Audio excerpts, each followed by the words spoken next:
What's going on, YouTube? Welcome to the Space and Rocket Review. Space and Rocket Review. You two girls, tell your friends. Space and Rocket Review.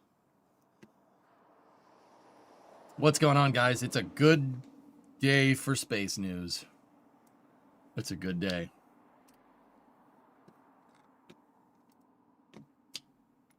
It's a good day for space news. Let me get some of the links transferred over, and I will clue you guys in.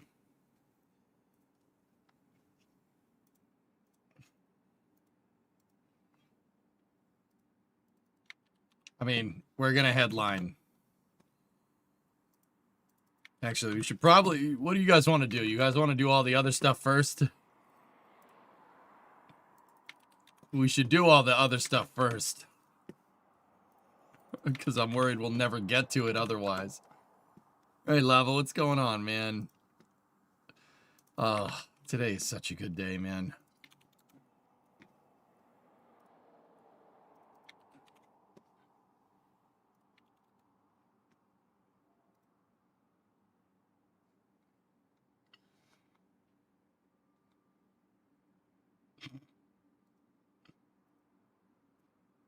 Okay. Now, some of you may ask, why? Why is it a good day?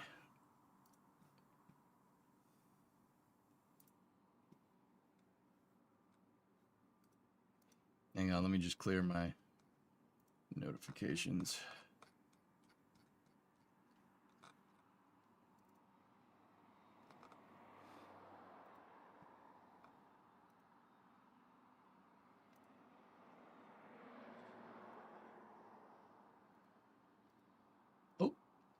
Oh, NSF posted the Flame Trench availability for this week. That's something that you guys are privy to. I think we should sign up.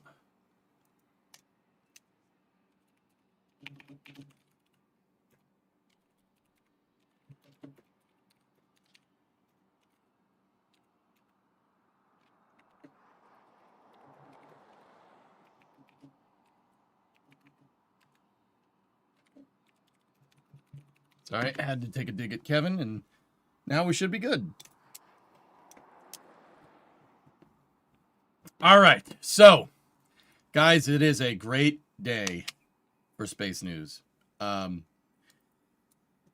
know what?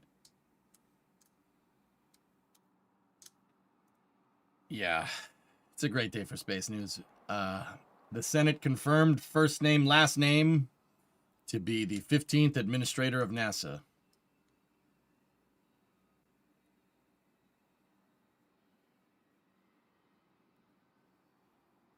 Aren't you like a stable of that show? Yeah, but I gotta tell him I'm gonna be there.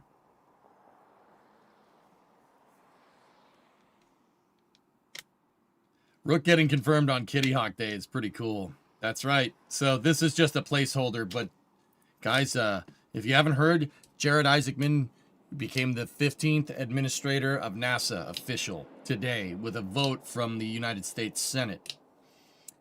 The vote was 67 to, what was it, 30? Proving that the actually 2/3 majority of the Senate wants him to be NASA administrator. Yeah, I got you, Bandit. Yep.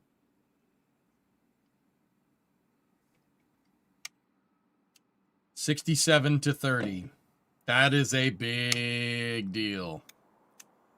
Yeah, that's no joke, man. We needed some good news, dude. We got some good news.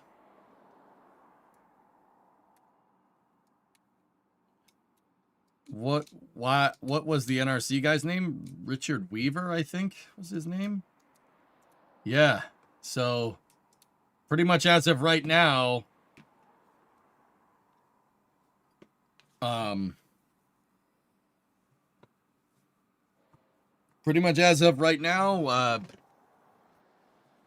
Rook is being sworn in. That's basically happening right now.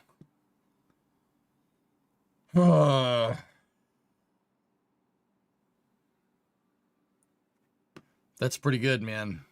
That is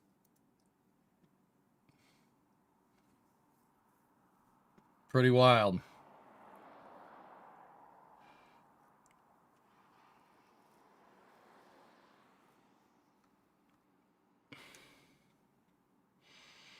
There's congratulations all around. My freaking feed is full of it. Peter Beck, congratulations on Isaacman. Exciting times ahead of you at the helm of NASA. Tranquility Base here. The Eagle has landed. Look, you can be happy all you want, but deep down in your heart of hearts, you know you wanted NASA in the Department of Transportation.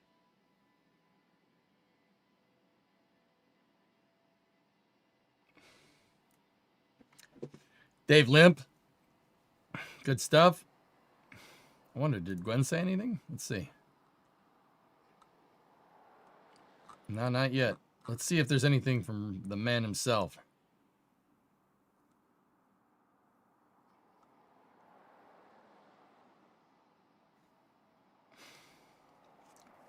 Dude. Hey, Steve Ree, what's up?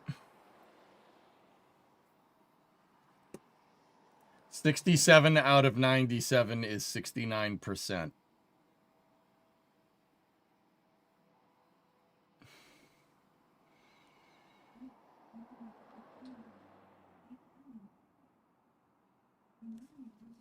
Okay. Okay. So, it's very interesting.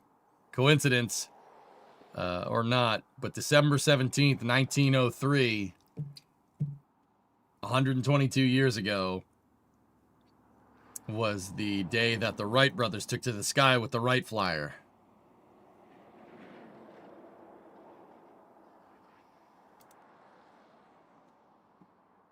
That's, Rook was confirmed on the day the Wright brothers first flew.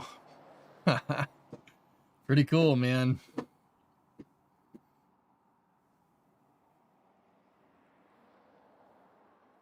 Yeah, I know, Alex. I saw other people say it. I just, yeah, words.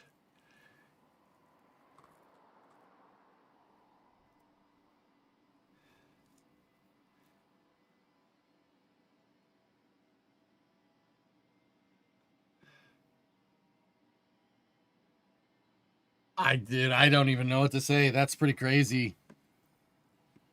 You know, Jared's gonna hopefully do some pretty crazy things. You know, hopefully he doesn't get too nutty, but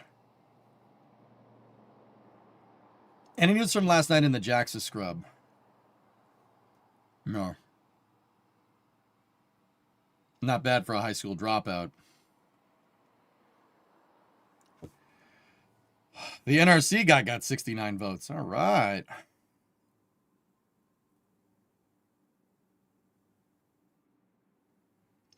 Jens, what's up, man? Good evening, EJ. Thanks for producing awesome content for the upstream community. Really enjoy your streams. This is Space. Hey, I'm in space. Jens. 5 subs. Thanks, man.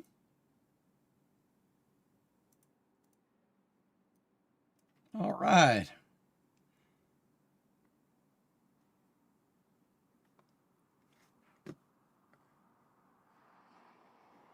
Guys, I'm just, you know what? I was talking about this when we were out working on the car a little bit earlier. Then we watched a confirmation while I was working, and dudes, I'm just, you know, there's been a lot of, I've been following NASA for a very long time. Really long time. Some of you guys have been longer than me, you know. We're back in the Situation Room. What's up, Rob? You know, and I've just watched NASA shoot themselves in the foot and shoot themselves in the foot again and again and again and again and again. And it just, you know, the 14th administrator is a guy by the name of Bill Nelson. And I'm sure he meant well, but frankly, it was atrocious policy over the last, like, 4 or 5 years. It's just, it's not great. You know, it's good to see somebody, A, that's younger in there, I think Jared Isaacman, how old is he? He's like 41, 42, something like that. That's pretty young. That's good.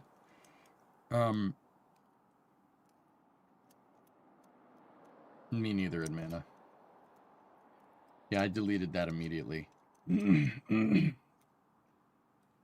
I don't think Nelson was a particularly good NASA administrator. I started out with high hopes, but it was very clear that he was very much status quo. And yeah, that was not cool. But that's what I mean, you know, NASA taking L after L and just shooting himself in the foot over and over and over again. Like, the space news has been good for the commercial, like, you know, Blue with New Glenn launch and SpaceX with the Starship flights and whatnot. But NASA has truly needed a champion, you know, and they need a W. And today is a W. Today's a big W. It's nice to see NASA with a victory, you know. Apparently this was the issue. A system to inject cooling water at the launch pad automatically stopped 16.8 seconds before liftoff after a sensor detected insufficient water levels.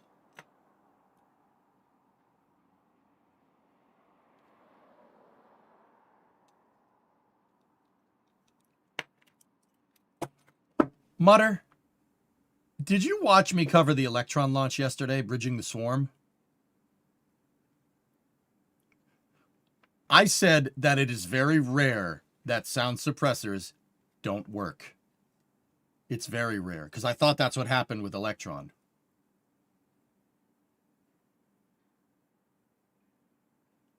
What are the odds of that? I think Big Brother had a very tight chokehold on Bill. Yeah, maybe.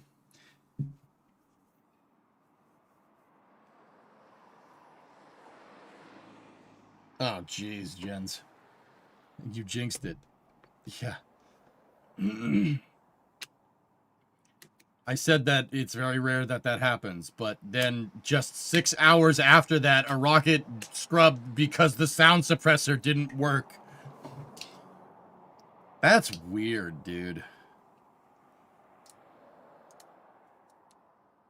That's very strange, man.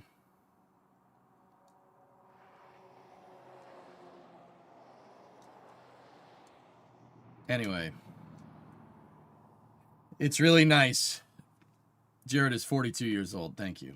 Thank you. It's very, very nice to see.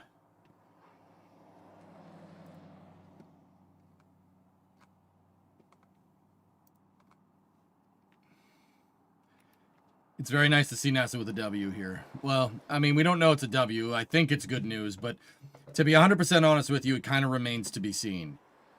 It remains to be seen. I don't know. We don't know what he's going to do. I'm fairly confident it's going to be more good than bad, but it's good to have some good news. He's 2 years older than you, Dan. What are you doing with your life, man? I'm right there with you, dude. Jared's only 5 years older than me. That's 100%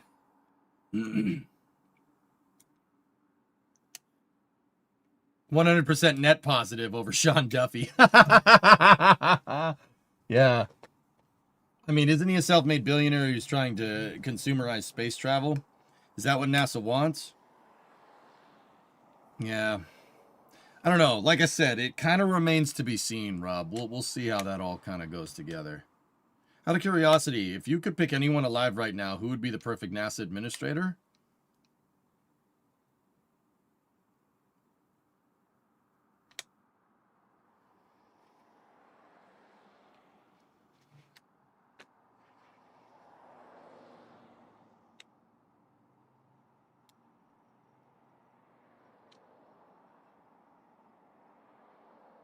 I'm thinking.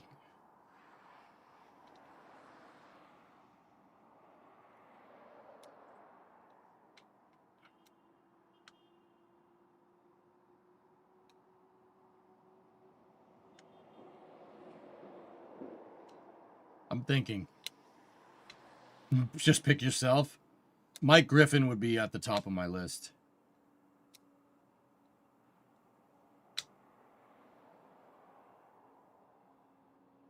First thing he needs to do is bring back a certain moonlander that is already built. Buzz Aldrin? Yeah, right. Homer Hickam would be a pretty good one.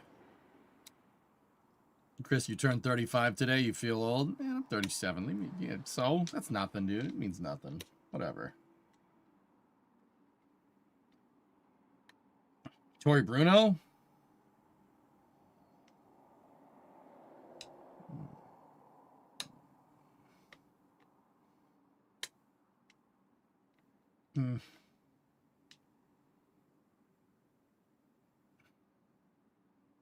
Mike Griffin? Yeah.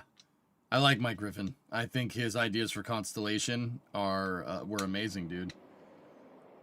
I'd argue whoever is heading Amtrak right now, whoever they are, they know how to do their homework and actually understand the assignment, considering how much they've been improving recently. Huh? I turned 50 in 3 days. Shut it. Yeah. 50 is nothing. That's nothing nowadays. You want me on roid rage? Wait, what? What do you mean? I'm 50. I celebrated when the Berlin Wall came down. Now, not so much. Eileen Collins? Gwen Shotwell? I wouldn't pick Gwen Shotwell because she needs to run SpaceX. John Insprucker. That's a good... Discovery. Actually, Rook is, to be honest with you guys, Jared Isaacman is a very good pick. That's a really good pick. Like, I wasn't even thinking about that when you know, I was thinking who would be the president's NASA administrator at the beginning of his term. Hans Königsmann, yeah. Scott Manley. Scott, I don't know, man. Scott would be a pretty good NASA administrator, you know.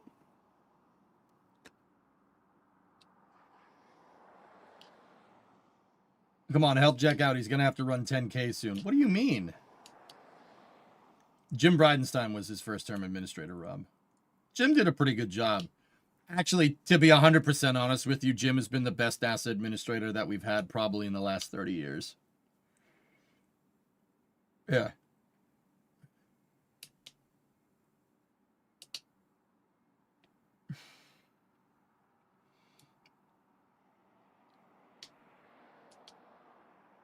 How was the car today, New Glenn? Good, man. Good.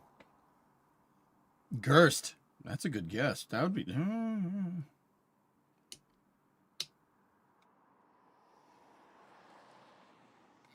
You got to watch the Astroforge podcast. Oh, yeah, they do have a podcast, don't they? Ken Bauer socks.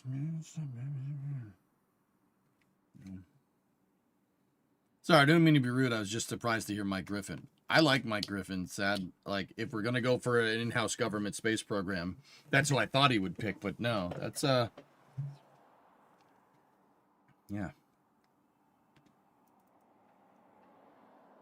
I'll tell you what, EJ, you take NASA and you take Secretary of the Navy.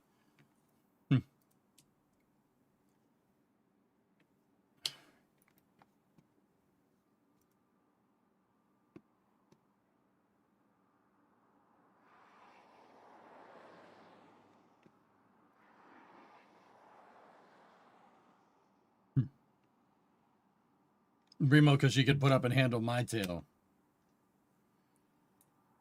I think they got the best man right now. I was going to say, Rook, I didn't really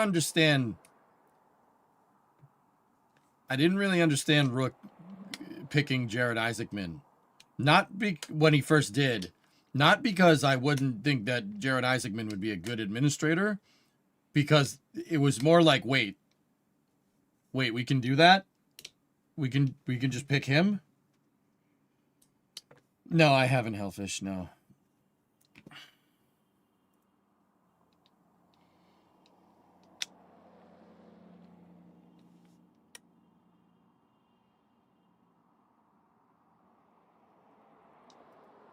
It's a cool picture, RJ. Could Elon be NASA administrator? Yeah, sure. Yeah, you could make Elon NASA administrator. I don't think that's a good idea. I think he's fine where he is.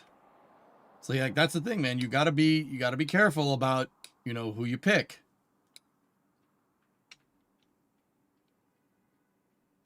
You'd have to divest from SpaceX if he wanted to be NASA administrator. He probably wouldn't do it.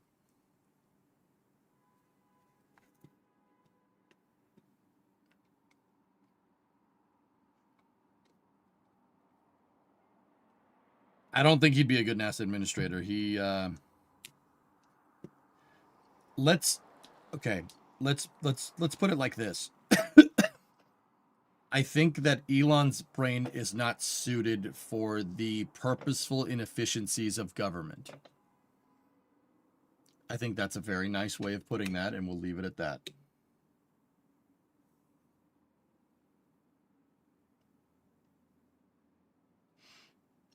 Yeah. I don't think that would end well. Yeah. Yeah, exactly, geek. That's why, I mean, that's what Rook has going for him. He knows how to run a big company. Knows how to run a large system. He's been to space. He's young. He's sharp. The guy's sharp as a tack, dude. Yeah.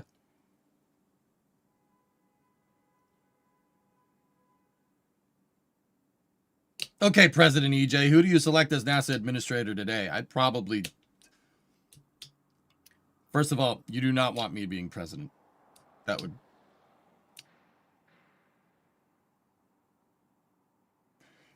Knucklehead, my brain immediately said no. And then my brain went, that would be fun. No, it wouldn't. Canada loves you. Oh.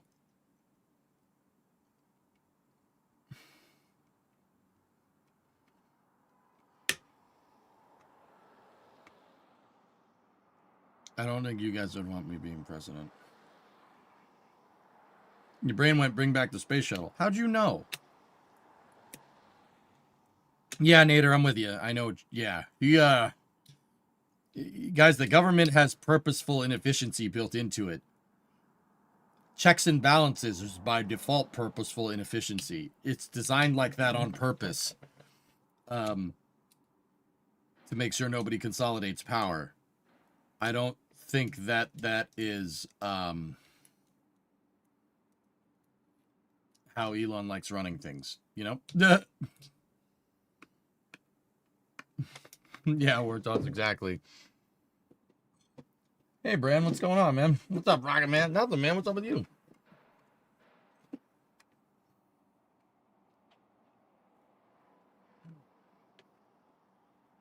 Turbo would be part of the preschool curriculum if EJ was president. No. Yeah.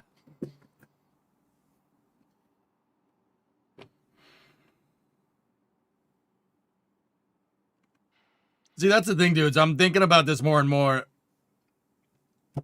I would be really good with spaceflight policy and pretty useless with everything else. They'd be like, what do you think about, you know, making sure that every child has something to eat? I'd be like, space. That's what I think about that. Click. You know, they'd be like, what?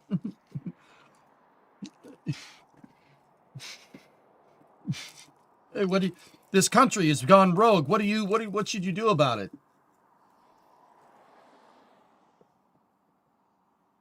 Space.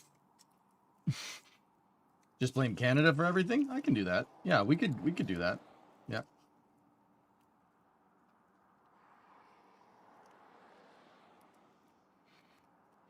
Yeah, but you'd build the crap out of the Navy.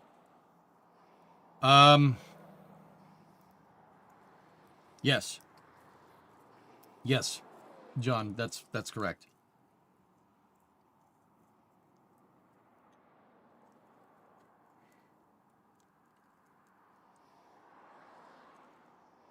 Illegal aliens, yeah. Space. What? I mean, no, I'm talking about those aliens, not those aliens. Yeah. Be like, what are you talking? Like, I don't think I'd be a good space. Refit the battleships with railguns. I'd do that. Yeah, I'd do that. I'd be like, yo, railguns. Railguns. If we can have a railgun that launches an airplane off of a carrier, we can have a railgun that shoots out a projectile, okay? I'm just saying. All right, Rob. Have a good rest of your stream. Be good. Yep. Cool, man. Be good.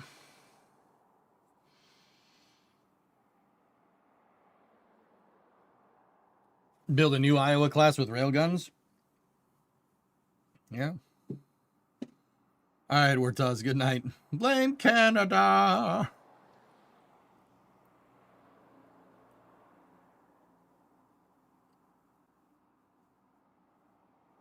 Yeah, New Glenn, that's pretty much right. I'd go to like the Joint Chiefs of Staff and be like, yo, how many tanks do we have? And they'd be like, oh, we have about 2,000 tanks. I'd be like, why isn't that number 4,000? Why isn't it 4,000? And I'd be like, why? Why isn't it? Huh? Huh? Huh? How many space shuttles do you have? Well, we have 5. No, why isn't it 20? How many SLS rockets do you have? No, we have like 3.5. No. Why isn't there 100? Come on. Money. Yeah. Why aren't they in space? Yeah.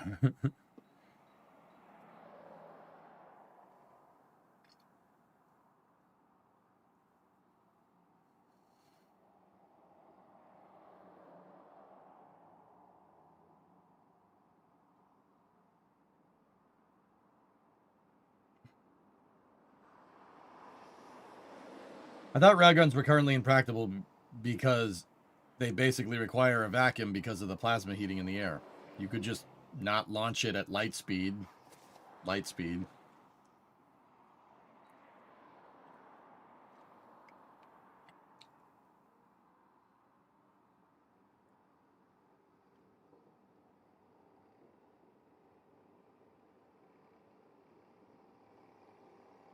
How long do you think we'll have to wait before you give a first announcement? It's probably going to happen later tonight, dude. As far as I know, the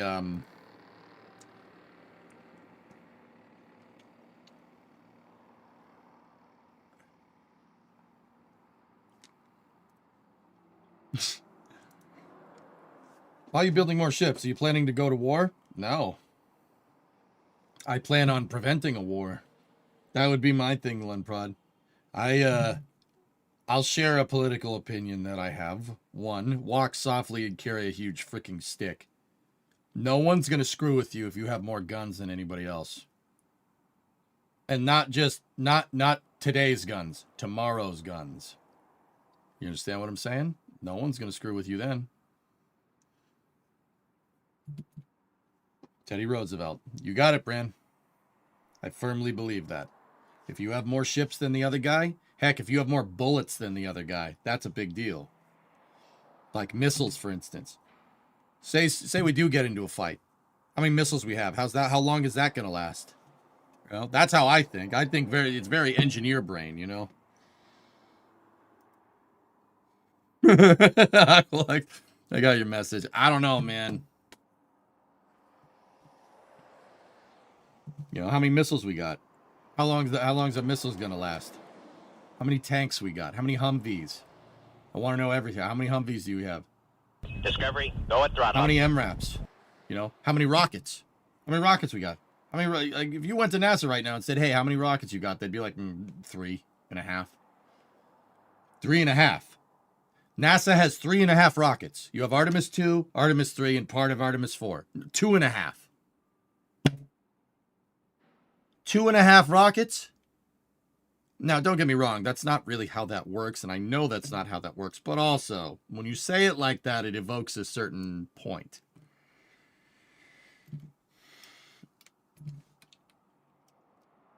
There's bits of Artemis 5 around. Yep.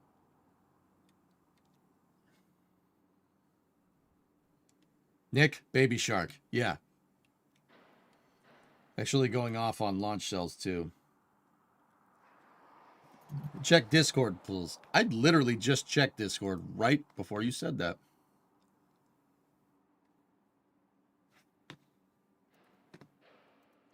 Are you talking about first name, last name? He's going to be a great NASA administrator.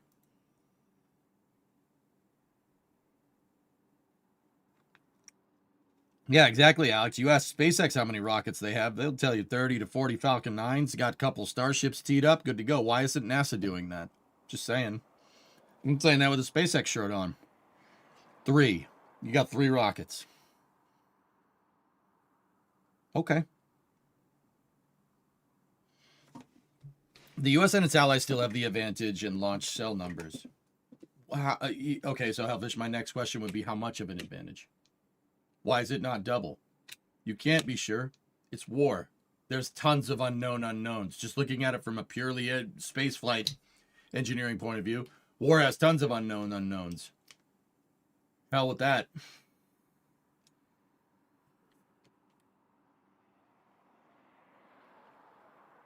No, it's just the account that's got made darker.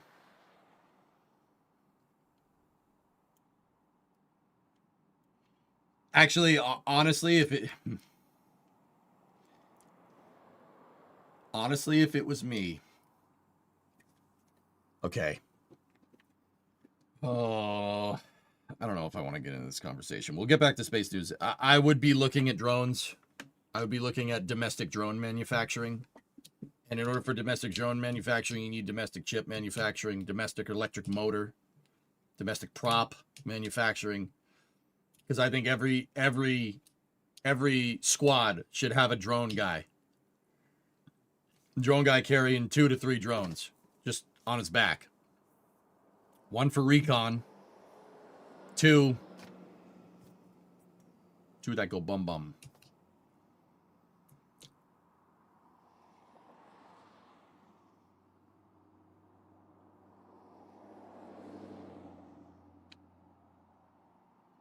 Drones don't work as well for long-range Pacific wars. I'm not talking about fighting a long-range Pacific war. I'm talking about at the infantry level.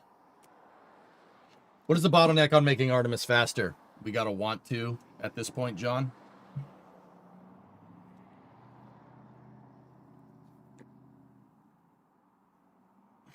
USA needs Shahed 136s. Yeah. Telling me we can't make a better thing? We have to copy somebody? Give me a freaking break. A geek, that would probably, if I was president, that would probably be my national policy, whatever it does, whatever it takes to make stuff here. That wouldn't go over very well with people that like the environment, though.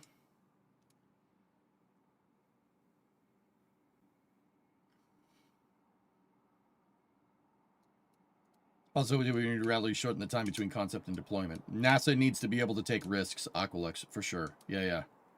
Not risks like the Artemis 2 heat shield. That's stupid.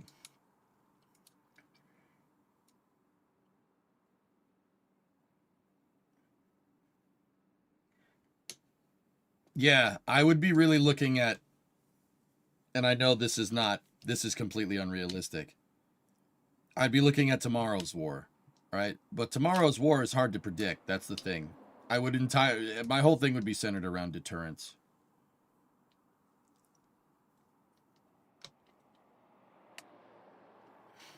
No air superiority due to drones ruling the day. See, that's the thing, guys. I wouldn't go heavy, like super heavy into drones if I was president. I wouldn't lean too far into it, to be honest. Drones are working in Ukraine, the Ukrainian theater of operations. They're working pretty well over there on both sides. That's not a full-scale conflict, though. It is a conflict. It definitely is a war, but meaning that you don't need drones when you have F-35s. Except on like a 1 to 2 person, like, you know, like just a little guy every once in a while in case you need it, you know. Fighting an insurgency, drones would have been a really good idea. That's actually not my idea. That was Ian McCullum from Forgotten Weapons. That's a good idea. Can you imagine if we had the drones, you know, in Afghanistan or Iraq? How many less people would we have? How many people would we have saved? You know.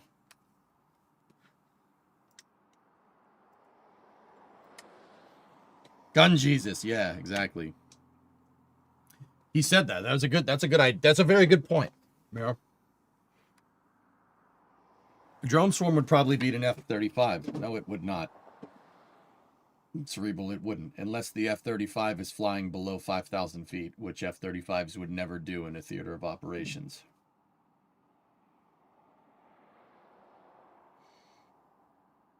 Can you imagine our boys in Iraq dealing with an IED? Yeah, but we have that technology too at Mena.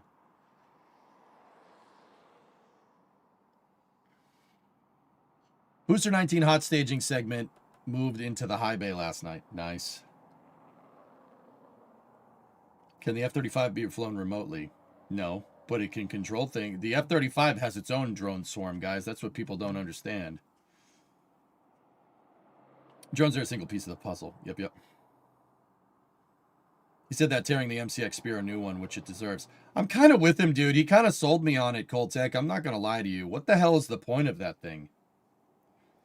If you want a full battle rifle, why engineer a new battle rifle? Just make M39 EBRs again. If that's what we want to do. Or just keep the M4 because the M4 is disgustingly good.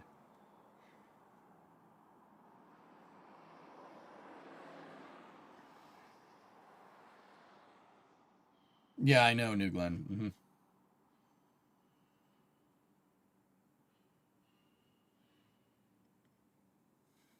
Just use M1s. Yeah, exactly. Steve Ree, M39s. An M39 EBR is a really heavily upgraded M1, let's say. It's a really heavily upgraded M1.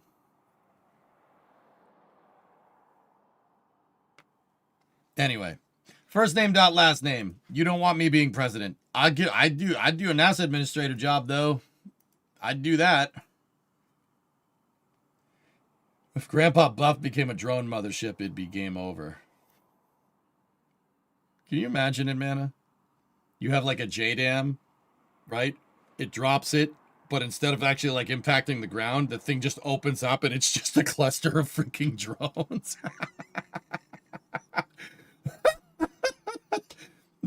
I would feel real bad for whoever that freaking goes near. That would be hell, man.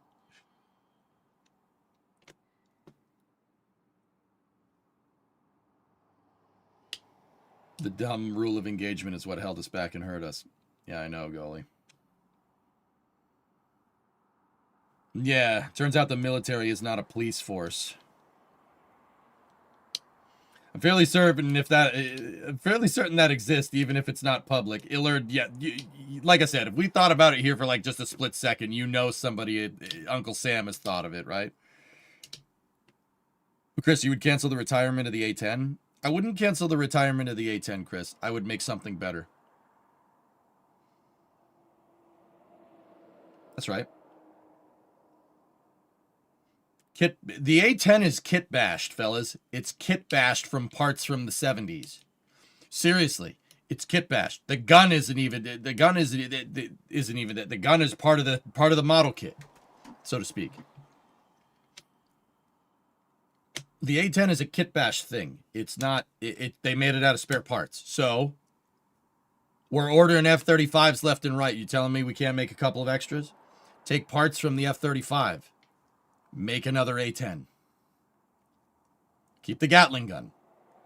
Just make another one. Make new ones with F-35 kit bashed out of F-35 parts. There you go. Done.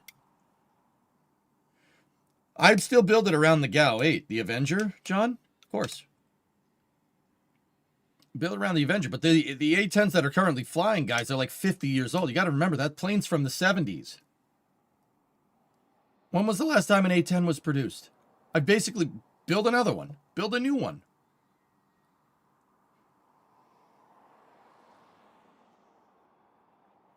Heck, use F-15EX parts. Pick a plane that is in production right now and build a new one, kit bashed of parts off of that. Just do that. The Gripen? What the hell are you going to do with the Gripen? That thing sucks. The C models are basically new aircrafts.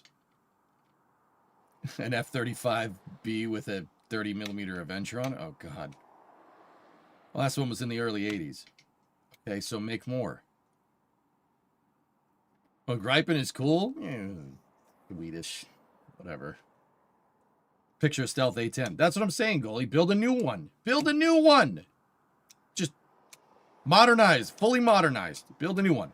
Center it around the 30mm attack cannon, and you pick engines and parts that are off the shelf. That's what made the A-10 so damn good. It's kit bashed out of other plane parts. Guys,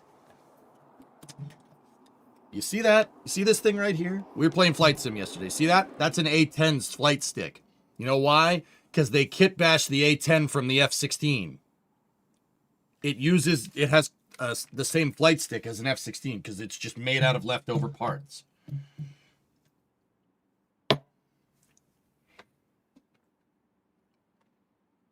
I agree. More. Can you play MSC with that? Now, what the heck am I going to do with that in MSC? Gatling-inspired mini railgun. That doesn't really work that way. Much as I love the A-10, it's simply not survivable on the modern battlefield. That's what I'm getting at, Nader. Yeah, that's what I'm getting at.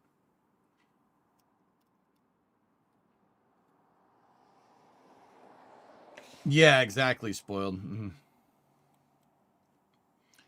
B-52 is still going. Yeah, because the airframes are ridiculously over-engineered. They're designed to get hit with like a nuclear blast and just be fine with it, you know? Anyway, let's get to the rest of the space news. Jared Isaacman should be... Actually, he should be being sworn in right about now. Why not 40 millimeter? You want a Mark 19 minigun?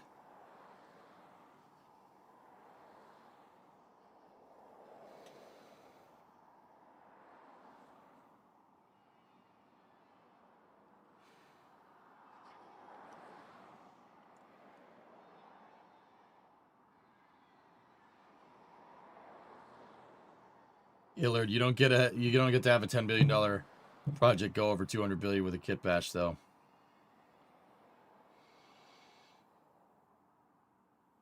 More.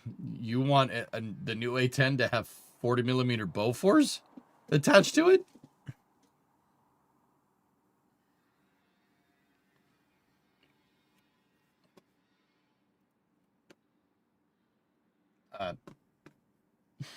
Okay.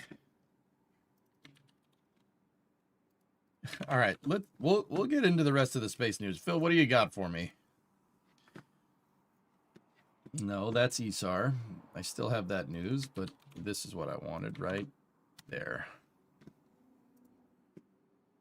This is from Kiko Donchev. He's the VP of launching at SpaceX. Congratulations to the entire SpaceX team for achieving 165 launches. Well, we originally set out for 170. We actually revised the manifest to 165 this summer based on business and manifest needs. We have 2 more Falcon launches to go in 2025 for extra credit total of 167 launches. Worth noting that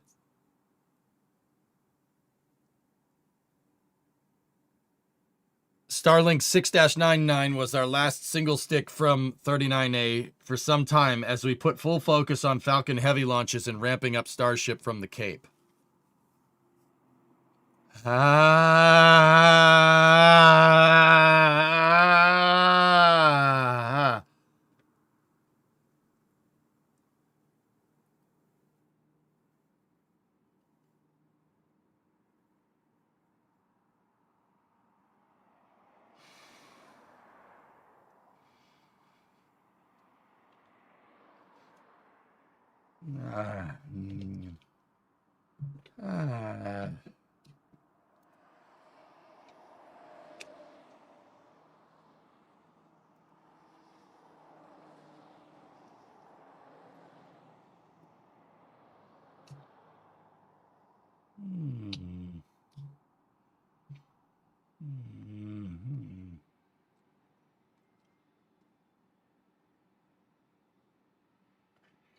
Goalie, I have questions here.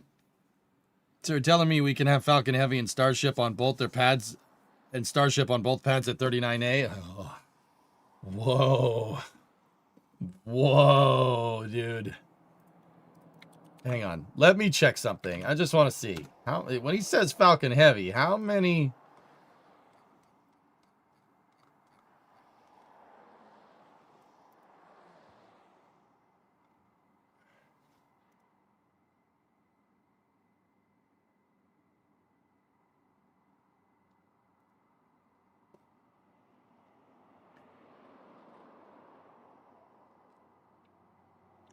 So Griffin, that's Astrobotic. That's a lunar lander. Nancy Grace Roman, and then Astrobotic 3.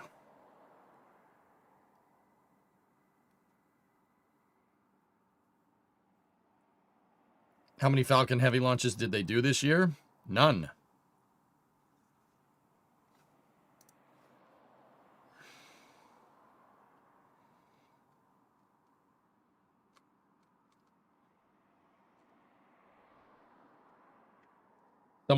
Someone told you it's going to be 6 next year? Well, it's definitely more than 3. You're not going to retool 39A for 3 launches.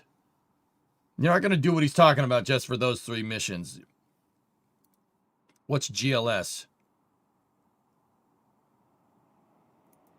On Gateway?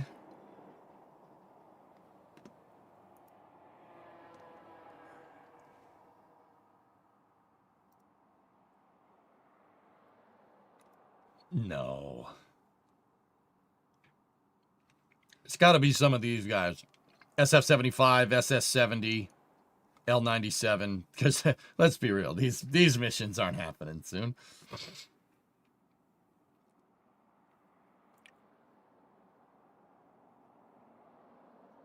Yeah, it's got to be more than those 3, dudes.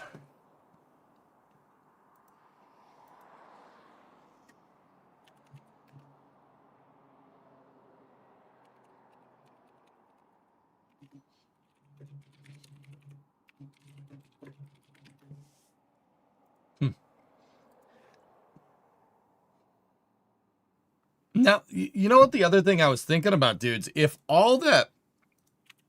you're taking 39A off, the manifest for single stick Falcon Heavy launches, what the heck is the turnaround going to be for Slick 40?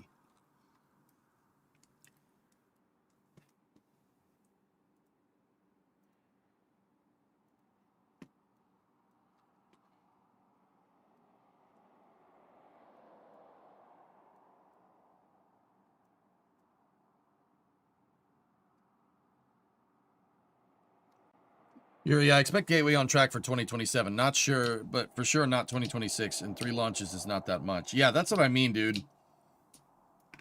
There's got to be more on the... He said moron. There's got to be additional launches here that we don't know about.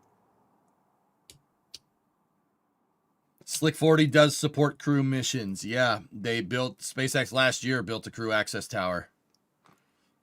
This is an extraordinarily old picture. There's a crew access tower right here, dude. Actually, hold on. We might be able to zip it in and zip it out. Yep, there it is. See? Yeah, Crew 9 was the first one to launch from there.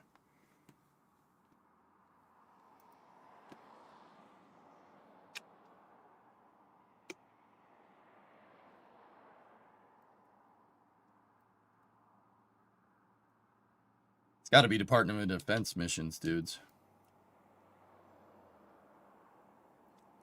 Slick 40 cannot do Falcon Heavy. No, Fluffy. It's only single stick.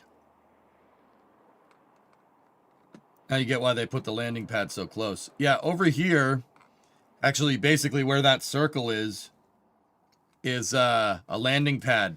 SpaceX built a Falcon 9 landing pad right here so they can just tow the first stages right back.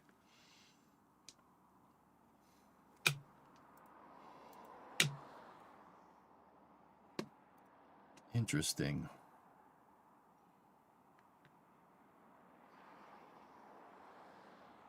So Starlink 6-99 launched out of the Cape this morning before I started streaming. That was 1094 on its 6th flight. It did launch from 39A, and I guess that was the last one.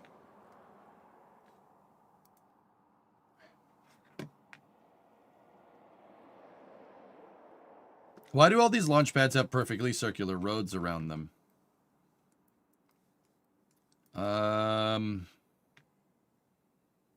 It's just easier. It's easier for an access road to be like this, so you can get at all the ground servicing equipment very easily.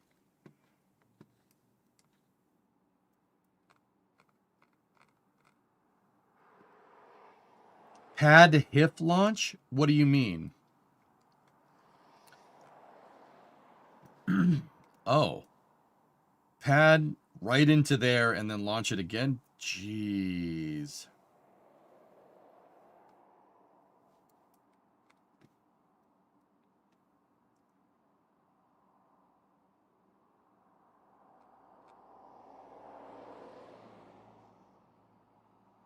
Question obviously asked by an American. Don't say roundabout.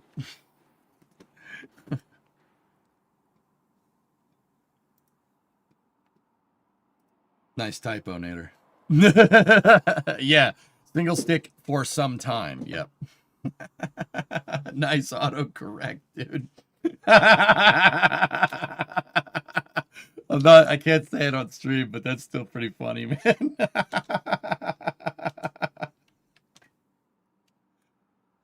Not the single stick, the whole stick.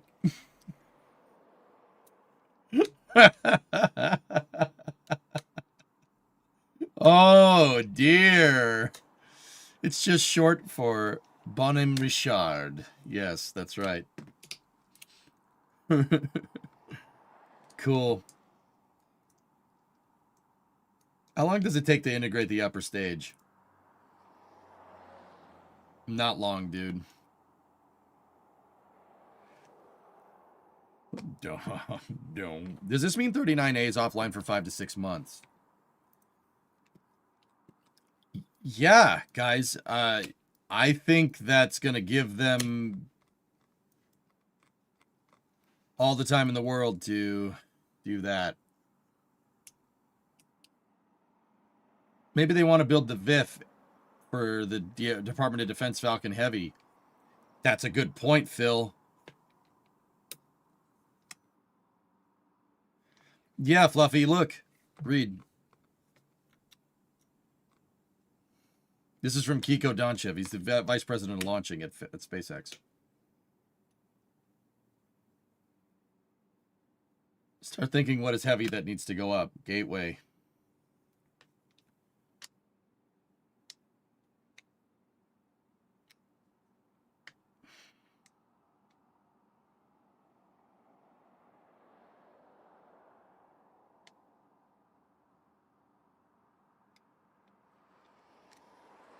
Yeah, pretty crazy, man. Why is 167 funny? I don't know.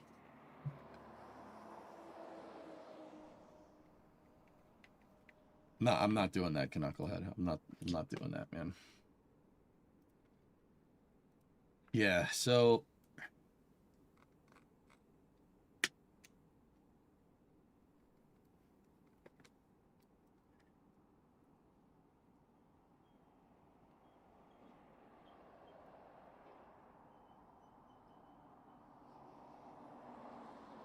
can Falcon Heavy launch Gateway? Yes, it can.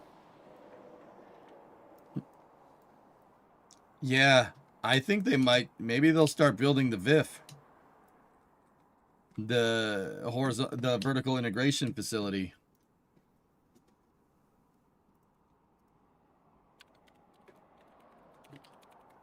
So a little while ago, SpaceX said that they're going to build a vertical integration facility for Department of Defense payloads at 39 that looks like that for the extended fairing Falcon Heavy.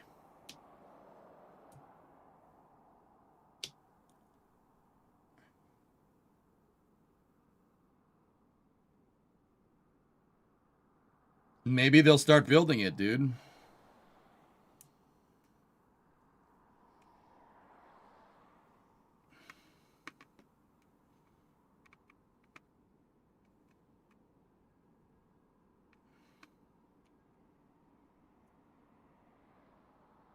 What's it for? Putting satellites on top of it that need to be vertically integrated. Some satellites aren't designed to be on their side, New Glenn.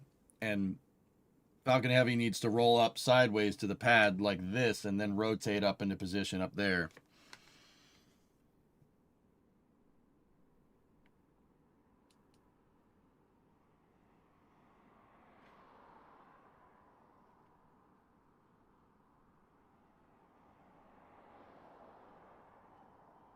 Is Falcon Heavy extended fairing still a thing? Yeah, I have no reason to believe that it isn't. What is the most Falcon Heavy can lift?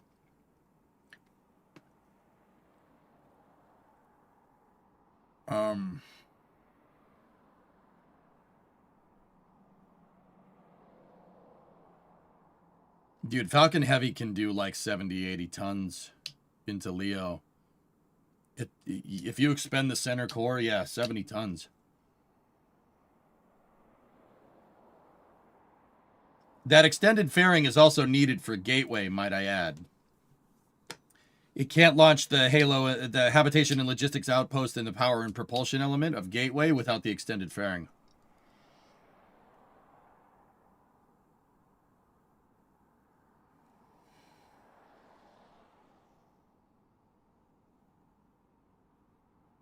And Starship is only 35 tons. The tentative versions, Baranok, are that, yes.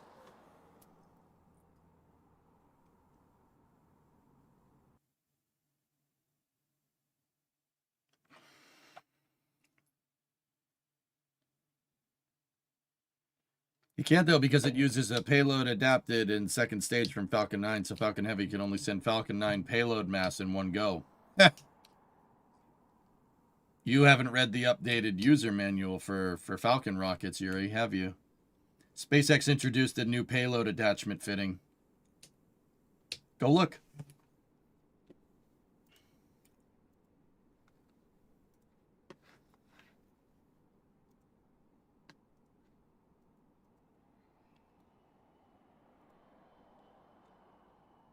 Yeah, SpaceX has a new payload attachment fitting, so it could do more.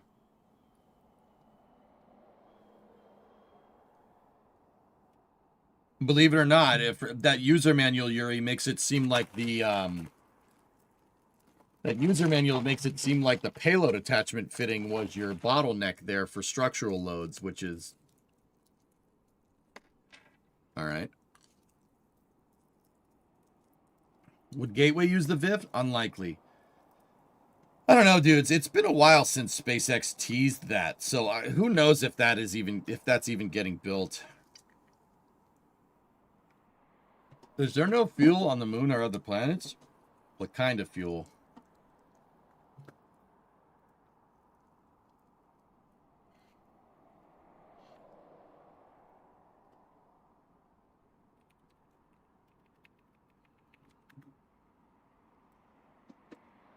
Yeah, guys, I mean, I don't know. Maybe there won't be building that. It's probably just to finish a Starship pad, dude.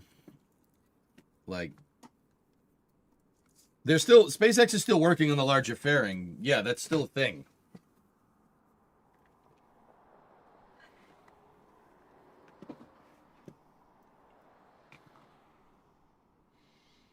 Is the new Vandenberg site optimal for VIF? I mean, Slick 6 is being retooled for Falcon Heavy. No word on how long that's going to take, guys. But yeah, I'll bet you it's to finish Starship's pad.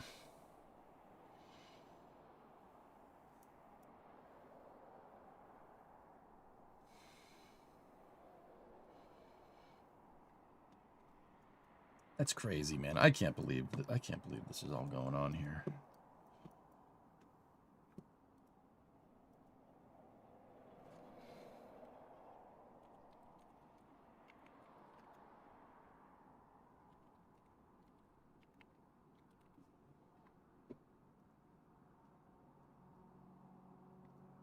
Or they want to debut AI Starlink on Falcon Heavy until Starship is ready.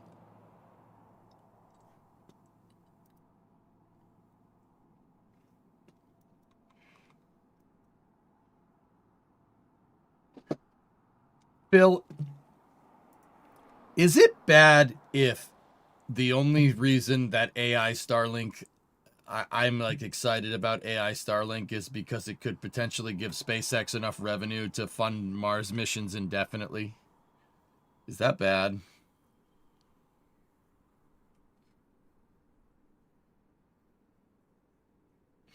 Yuri, to be honest, you kind of hate AI Starlink? Yeah, that's what I'm saying, man.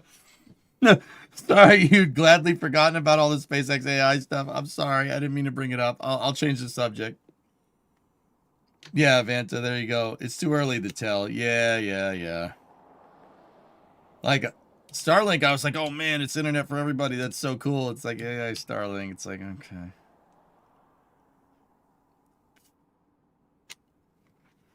Dan, you can't help but notice there's over 130 people on the YouTube stream. Oh, hey guys, thanks for watching. Right on. Thank you so much. That's actually pretty high for a space news, but then again, there's a pretty big day for space news today too.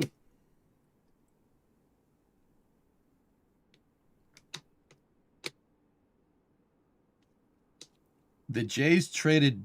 No way. Canucklehead, you can talk about that here. Why would they do that?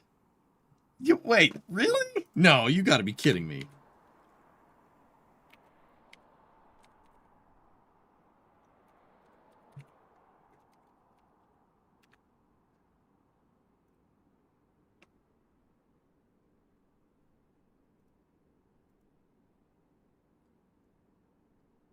They traded Justin Brill to the Guardians. No, that can't be.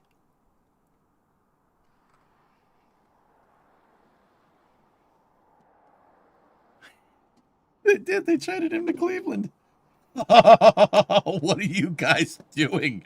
Do you want to win another? Do you want to get to another World Series or not? Discovery, go at throttle up.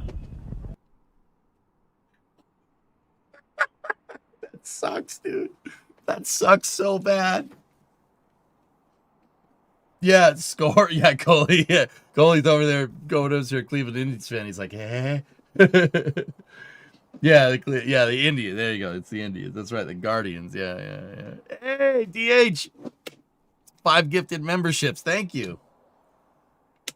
What the heck are the Guardians? What the heck is an aluminum falcon?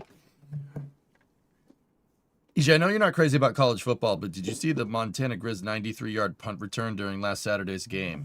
93. Every 93-yard punt return is a good one, man.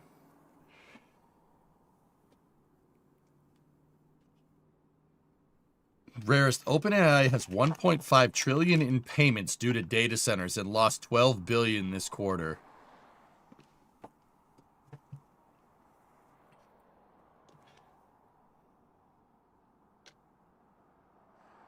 Element, you hope the AI bubble pops before SpaceX goes public. Actually, dudes. Yeah, frick the Grizz. Go Bobcats. Is this some Montana thing, Fluffy, I don't know about? Chiefs got shut down for the season. Now, hopefully my state can be quiet about them. They'll never stop talking about it as long as Travis Kelce's on the team, Sleepy. Sorry, man. The biggest frustration I have with all the large language model BS being pushed right now, EJ, is that they're pushing it all. They're all pushing it despite it being a solution without a problem. In many cases, being significantly worse than the previously existing solutions. Like, seriously, I don't want my computer guessing for me what I want it to do. Yes.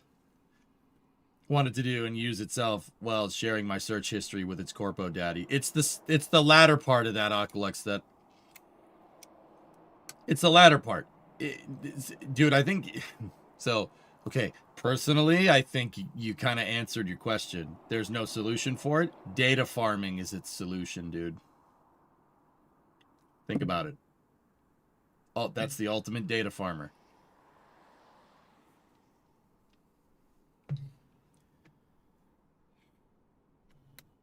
Biting your tongue, Dan. And you know what? Dude, that's some 1984 stuff, man. I don't need that. Because you know the government's gonna want in on it. Can we just not do that? I mean, the answer is no, but yeah, same for TVs. Like, dude, I get in my freaking car and Apple CarPlay comes on and it's like, oh, you want to go to the grocery store? Yeah, you want to go to the grocery store. You want to go to the grocery store because you went to the grocery store last week at this time. It's like, bro, dude, look, I get it. You're going to mine the crap out of my data. You don't need to let me know like that, please. Okay. Yeah, exactly. Oculus, I know.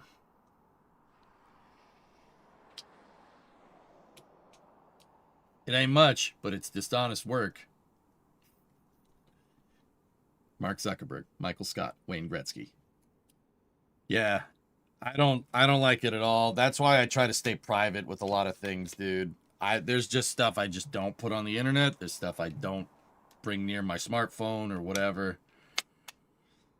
Yeah. EJ, could Jared in theory start getting things done at NASA today if he wanted? If he gets sworn in by the vice president, he can do whatever he wants, man. Yeah. Yeah, he's in, dude. He's basically in. If I had to guess, he's probably getting sworn in like right now. Now, fellas, here's the thing.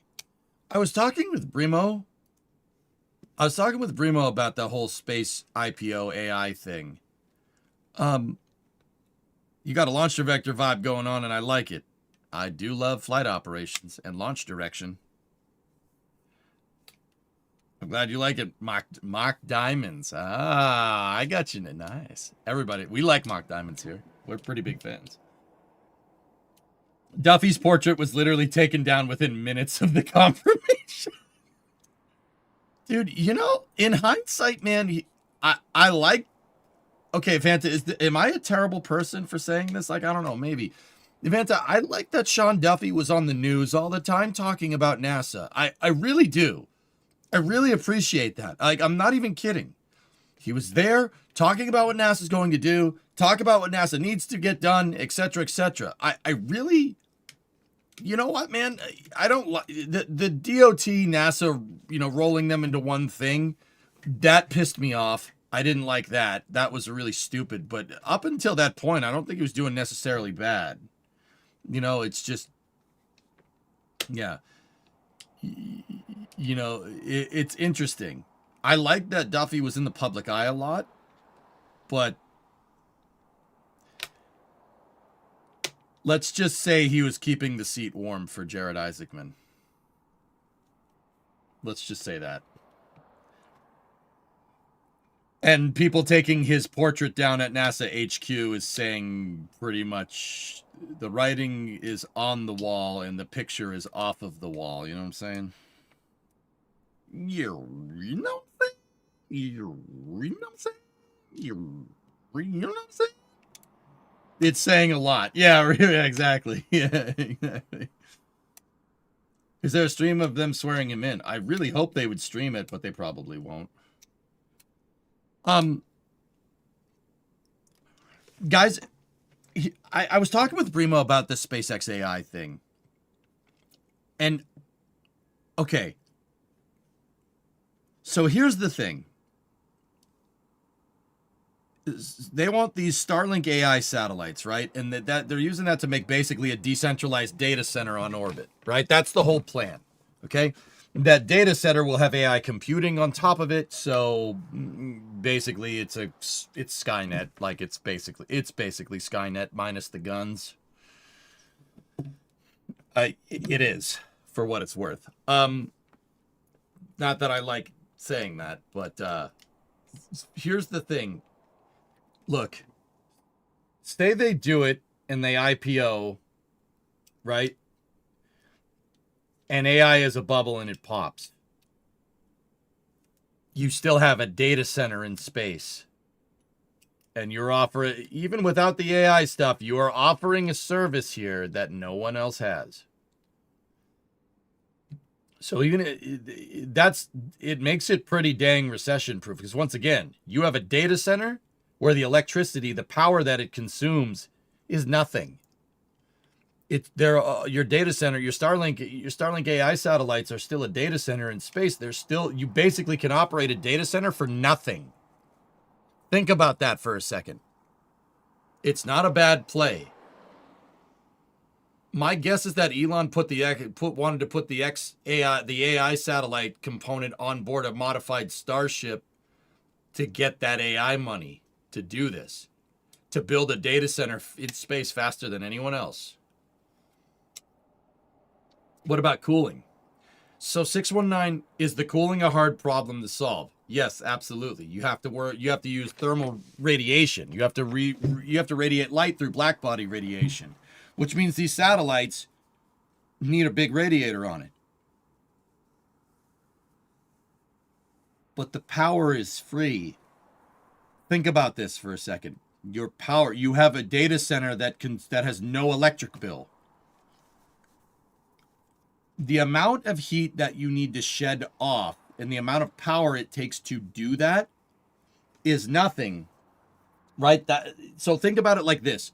You have the cost to air condition and run a data center. So you need the electrical for a data center on the ground, right? You have its power usage. What is the power usage broken down into?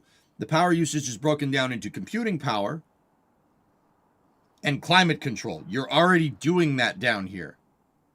Okay, so your utility bill for a data center is for the computing power and to keep it cool, right?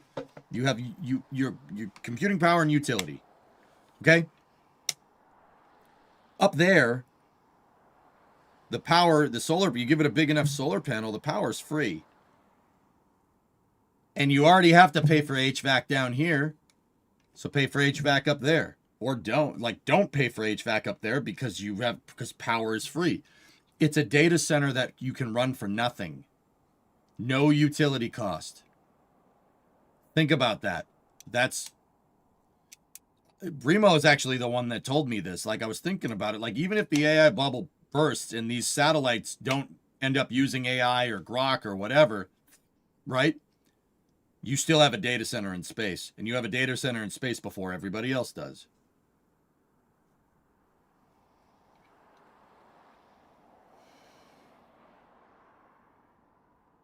Power's not free, though. That's oversimplified. You still need to factor in launch costs, inability to do maintenance, manufacturing to replenish the fleet, etc., etc. How does that make sense compared to Earth with a virtually unlimited supply of water and energy?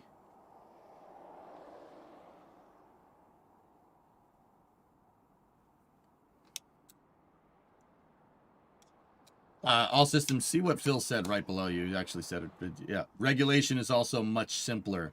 No need for a permit per data center. Much better scaling.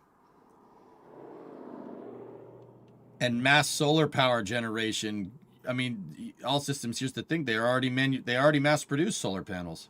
They already mass produce satellites.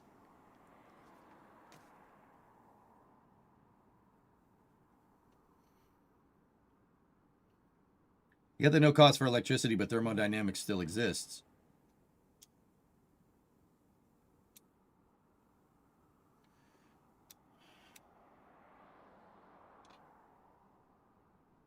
Could they recycle the heat into power? It's most likely that they'll just radiate it.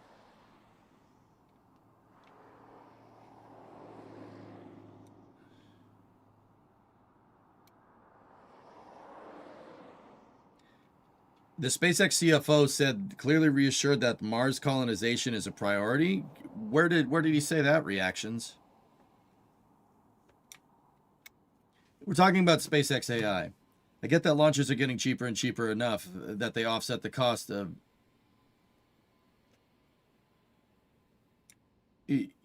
all systems with Starship. They will. Yeah, sure.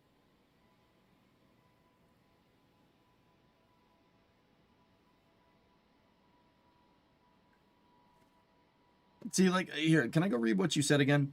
Power is not free, though. That is overly simplified. It's not, but here, look, you still need to factor in launch costs, okay? SpaceX has a reusable rocket.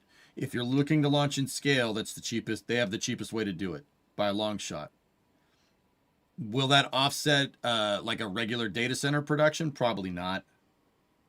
Inability to do maintenance? Sure. Yeah, that's an issue. Satellite, you're going to have to keep up maintenance by maintaining the fleet. They already do that with Starlink, though. They already have the manufacturing line set up to do it with Starlink. So keep in mind, these SpaceX AI satellites are just modified Starlink V3s. How does that make sense to Earth with a virtually unlimited supply of water? You don't have to pay for water. And energy, nuclear, you know, I'm sure if Elon could just place down a nuclear power plant like you could plop one down in cities, I'm sure he would do that.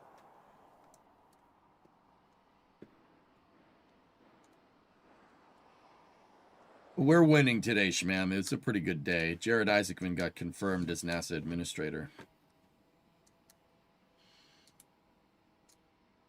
Offshoring computer power, guys, into space, computing power into space is not the stupidest idea. And once again, fellas, for what it's worth, I'm not 100% on board.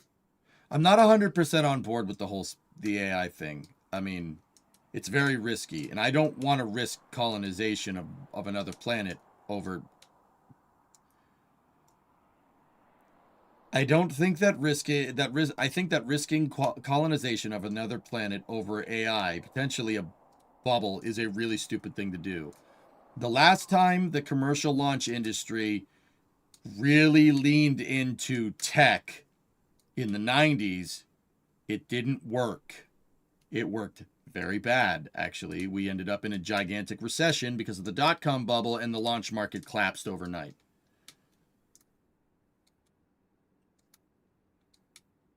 I'm not saying it's the smartest idea, guys, but that's the potential for it. The potential for it is that, you know, if you have the manufacturing set up, which SpaceX already does for Starlink, and this is a very, very small modification to a regular Starlink satellite,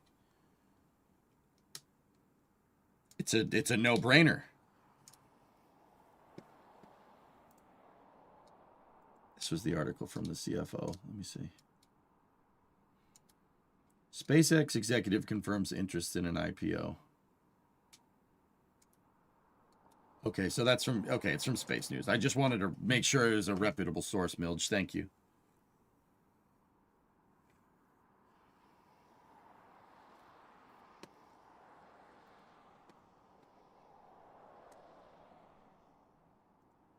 So, yeah, dudes, I like, once again, I'm not saying I like the AI thing, but I understand the play. I still think it's too risky for my taste. But, AI might hit a brick wall, but it won't disappear. It's not going away. It's extremely useful aside from the slop. It really is. Ringatato, yeah. See, I don't necessarily hate AI. I understand that AI is a tool, and we could leverage this tool to do really good work. My thing is that if AI, you know, let's just take like basic tools, okay? If AI is a hammer, okay? Right? What does the hammer do? It hammers nails in. You use it for percussive maintenance on things, right? And to nail nails in, specifically nails. My problem with AI is that everyone and their mother is trying to start a company right now that says, this hammer, you don't need a screwdriver anymore. You don't need a nail gun anymore. You don't need a wrench anymore. This will solve all your problems. This hammer solves all your problems. You need a screw? Hammer. Okay? You need to clean your dishes? Hammer. All right? You want to undo this tire? Hammer. Hammer tech is the best, right? Hammer tech. Nice. You see what I'm saying? That's my big thing with AI. It's everybody, like, dude, does anybody here even think about like what they're proposing? No, they're just, I mean, it's like the beginning of, if you guys ever watched a show called Silicon Valley? Silicon Valley came out in 20 teens, came out 10 years, it came out 10 years ago. Whatever. You ever watch the first episode? Everybody there is trying to work on their pitches, and they're all like, we want to use this technology to make the world a better place. We want to use it to make the world a better place, to make the world a better. Stop lying. It's about making money. All right, shut up. Stop lying. You don't care about making the world a better place if you use AI to data mine me to know where I go, when I go to the grocery store. Use this hammer to wash your automobile. Like, dude, shut the hell up. Like, we need a company named Hammer AI. Oh, God.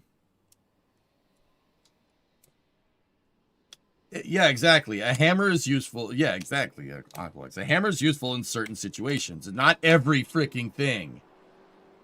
Like, personally, I don't really understand how a data center in space with AI is going to, like, okay. Why? What, just a data center in space is enough. That's like, oh no, it's got to have AI in it. It's like, okay. Already data mining. I was talking about a potential business venture with Tally in the car. 2 hours later, she got ads on Facebook related to what we talked about. This is not okay, dude.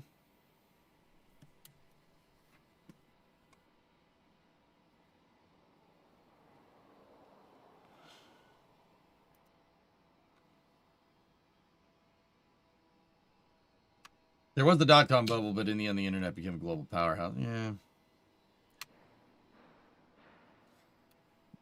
Has the hammer ever helped you in summer car? Probably not. Yep. Really messed up. I 100% hate this. Yeah. Yeah. Do you think Booster 19 will be completed by the end of the month? I said that Booster 19 would be completed by the end of the month in November, Derby. Meaning that I said it's going to be done by Christmas in November. I said it on a Flame Trench.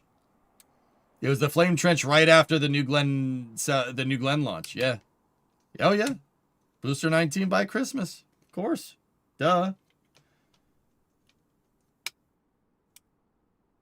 EJ did use a hammer to do Jingle Bells, just saying. I was using it to put to position a screw correctly, Knucklehead.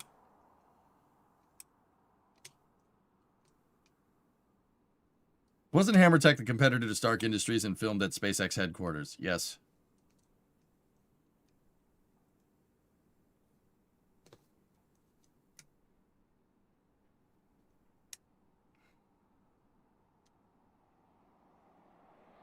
Anyway.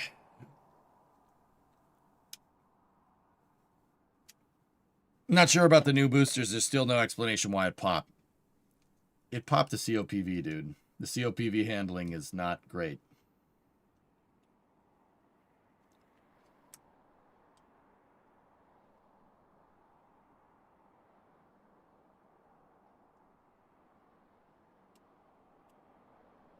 Anyway, next bit of space news. We actually have an update from Virgin Galactic.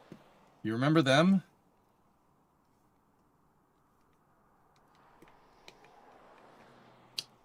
Yeah, Alex, I'm 100% in agreement there. I can't stand this. It's really stupid. Inside the four walls of Virgin Galactic's spaceship factory, our team is building the next-gen fleet with precision. Well, I would hope so. Every part designed for hundreds of safe flights. Does that mean the ones that you flew before weren't designed for safe flights? Question. Parts flowing in weekly, systems installing, structures rising. This is the spaceship factory in full motion. Dive into episode 8 of We Build Spaceships. Probably gotta have to mute it. Here, let me... Yep.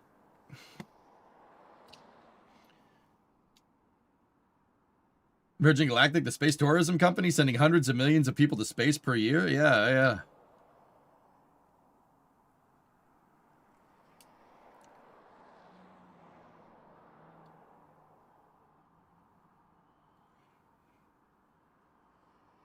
Did you guys see that?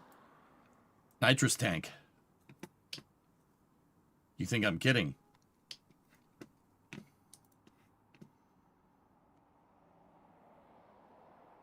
Virgin Galactic spaceship has a hybrid booster. It's nitrous oxide in solid rocket propellant. They inject nitrous into the engine to get it to perform. That makes the SRB relatively quote-unquote throttleable.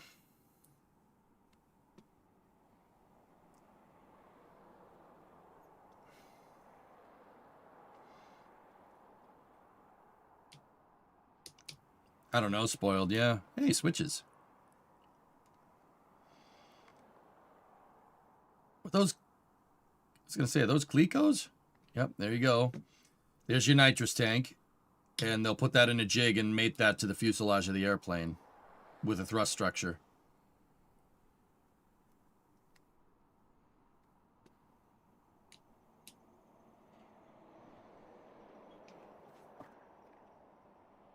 Oh, man, I really wish we could hear this. If there's... Here, let me mute the sound. Give me 1 second. Ooh. COPV's in the wings, huh? Okay. Here, hold on. Let me go back. Oh, listen.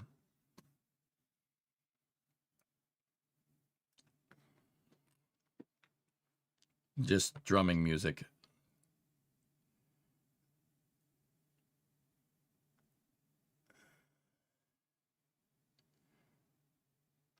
It's the inside of the tank viscosity. SpaceX got fined for showing the inside of the tank. Is it SpaceX mishandling or the COPVs or their supplier? I don't know. No closed captioning, I don't think. Nope. It's just a clock ticking noise. We build spaceships, episode 8, inside the spaceship factory. Inside these four walls, we're building spaceship. Could be small components, bigger assemblies. We are building every little bit, composites, electrical, mechanical. It's all being done and assembled here. We've tackled small components for avionics systems. We started assembling our pressure bulkhead, which includes mechanical systems, insulations, and structural pieces. We installed our oxidizer tank into the Stargate fixture. Doing so, refinement into the lower fuselage. Installing systems and drilling holes for thousands of composite parts as we continue to progress our systems and sub-assemblies.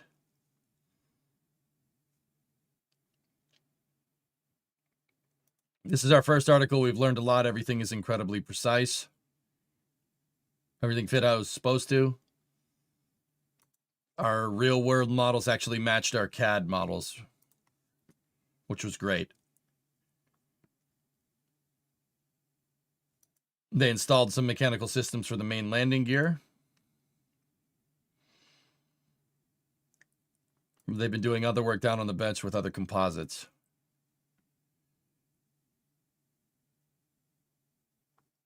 And they could quickly put the skin up or take the skin off. It's just like the quarter panels on the Coronet. I can grab them and put them on or take them off really, really fast. The jigs and tooling allow them to move very efficiently through the shop.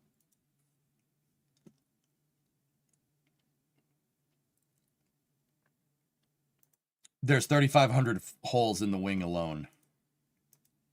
Did you see that drill, dudes? Guys drilling it. It's a drill with a vacuum cleaner attached to it. So when you go drill the holes, any shards from the carbon fiber just get sucked up. It's a pneumatic drill as well.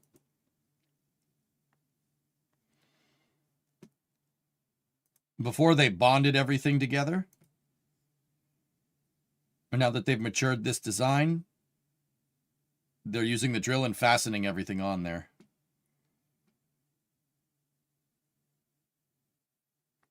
Drilling is quicker, simpler, easier to use.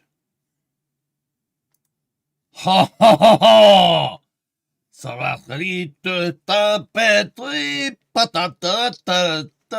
Made in France. Did you guys know that in France, when a man is caught poaching ostriches, they shave his head and make him run backwards through the fields? Yay, now there's baguette. Oh, that's, yeah, made in France. That's not something you see every day. So this jig piece right here is for them to align the drill, so they drill all the holes square. That's what that thing is for. You got to make sure everything is nice and square, meaning that one hole needs to be perfectly parallel to the other, especially when you're drilling carbon fiber. Carbon fiber makes a lot of shards. You need high RPM to drill through it, and you got to keep going. If you drill slow, low RPM with carbon fiber, it's going to get caught, and the drill will just end up winding up against it. And yes, I did see stuff come out at 215 right there. Stuff came out of it. See? Yeah, there's a little bit of chunkage going on there.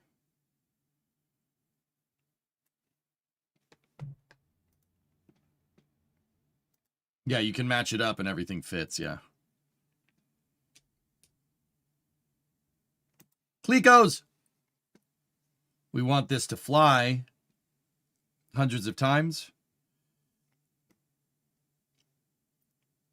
We've invested in all of this so we can fasten everything together. So we could do inspections and continue to fly on a regular basis. Ooh. Yeah, careful of that FOD right there, dude. Oh, I got to using a drill and jig like this during your internship at Airbus. Really, Daytal? It's the first thing I've ever seen made in France. I'll bet you. So, Daytal, you said you did that with Airbus. I'll bet you that's where they got it from. Because they're doing something very similar here. I mean, if you're working on what's the 787 equivalent for Airbus? Is that an A350? Question? A350. Yeah, the A350. There you go. There's your tooling right there. I'll bet you why not? You know, why use something else if you're doing something similar?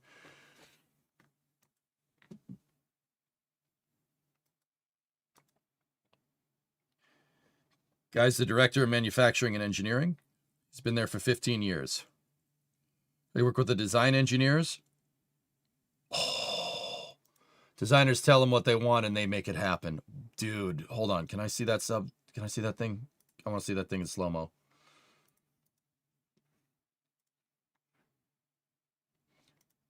Oh, yep. See, there's the nitrous tank. There's your SRB. Yeah, that's actually not that far off from how... Actually, are 787s made that way? It's similar.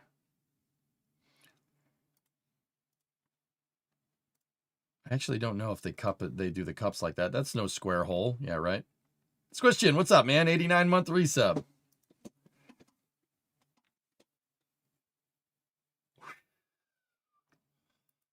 His team works with how they put everything together. So new SRB every flight, yes. His main job is to help the shop floor bridge that gap between design changes and build. When the parts come from their suppliers, sometimes they're not always in the 100% finished state. It's just like me when I order parts for the Coronet, the stampings. Sometimes you got to finesse them a little bit.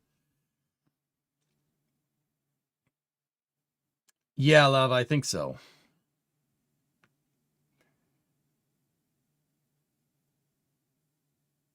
Oh, cool, Dan. There you go.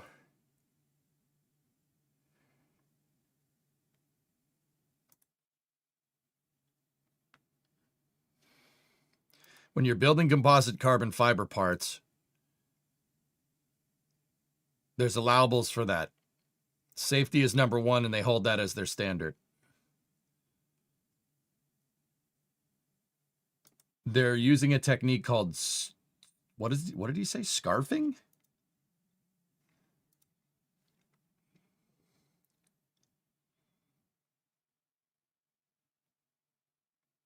Starfing?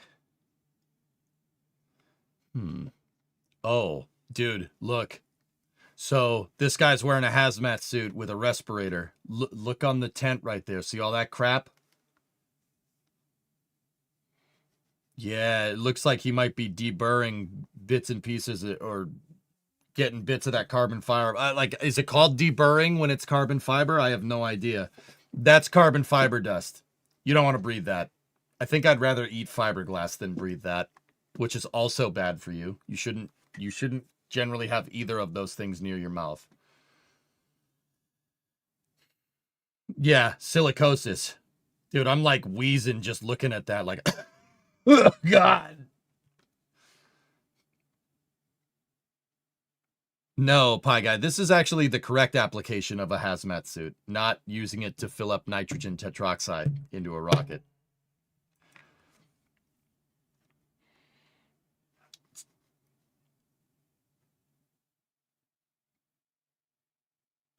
Okay. He's basically smoothing out imperfections in the fuselage. he's smoothing out imperfections in the fuselage because it's not a component isn't exactly fitting right. It actually is the same thing that I do when I order parts for the car. It's the same exact thing. Sometimes the parts come a little bent. Sometimes they're not perfect. Sometimes you got to mash them into position with the hammer, the AI hammer. No, carbon fiber, I wouldn't be hammering that. You just have to just scuff a little bit off.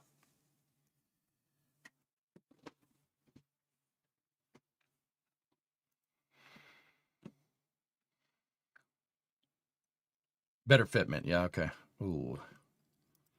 Safety measures that they have in place. Prior to any lift operations, safety is at the forefront of their everyday life. They have a primary goal to get the oxidizer tank loaded into the assembly tool. There's a short brief prior to starting operations to ensure everybody understands what the goal is in that operation. But essentially, they're all in coordination with one another as they load the tank into its assembly tool. Would you rather breed NTO or carbon fiber dust? Carbon fiber dust. NTO will kill you. Yeah, there's usually a safety briefing doing lifts pretty much everywhere. Now that activity levels are starting to rise, parts are starting to flow in, and resources are needed on all shifts to be able to cover the amount of work that's coming into the site daily. Teams have been doing a really good job. They set this up and they really executed really well on a shift handover. Communication is everything to get it right. They have in-person communications. The night shift will come in, they'll do their pass down, meet the other teams, and then we'll pass down that information.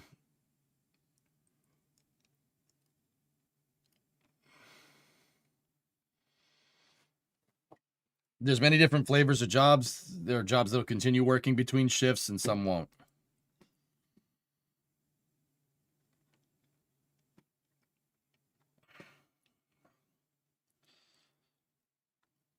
Yeah, the shifts communicate with each other. Once again, pretty much that's like industry standard.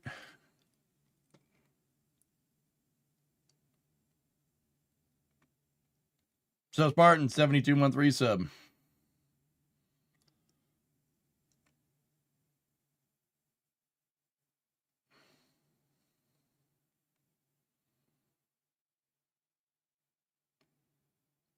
Yeah, I don't want that Oculus, yeah.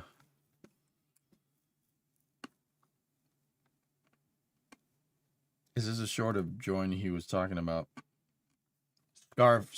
Scarf join? Yeah, maybe. See my last two if you can.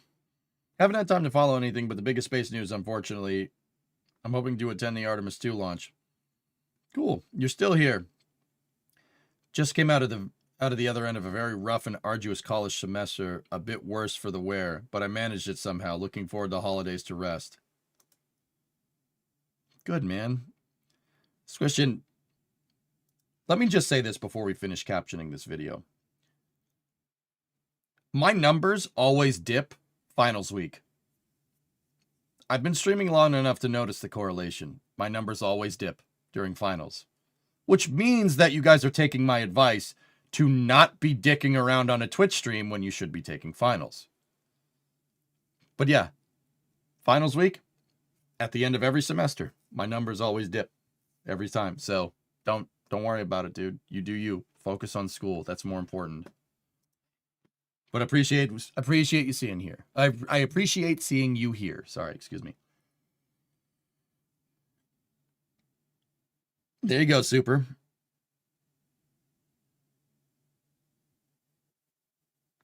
All right, let's keep going. Yeah, probably Flecken. Your chemistry course was really interesting, though. The chapter on stoichiometry was rather familiar. All right.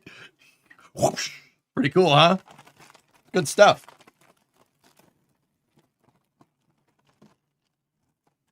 Chemistry is like freaking magnets, but with thousands of different types of magnets that bond in certain ways. It's really cool, dude. University chem is the bane of your existence, Super. Yep. Yep. All right, anyway, let's get back here. There'll be jobs that will get fresh off the press where they'll be not started. and they'll get those and finish them and then hand that back off to the day crew. Ooh, avionics. Dude, I bet those switches, when you flip that switch, I bet you it sounds amazing. I bet you it sounds like this. Oh. Oh. Oh. Oh. Actually, that's a detent switch. You have to pull that switch back, don't you? Hands. No, I'm good.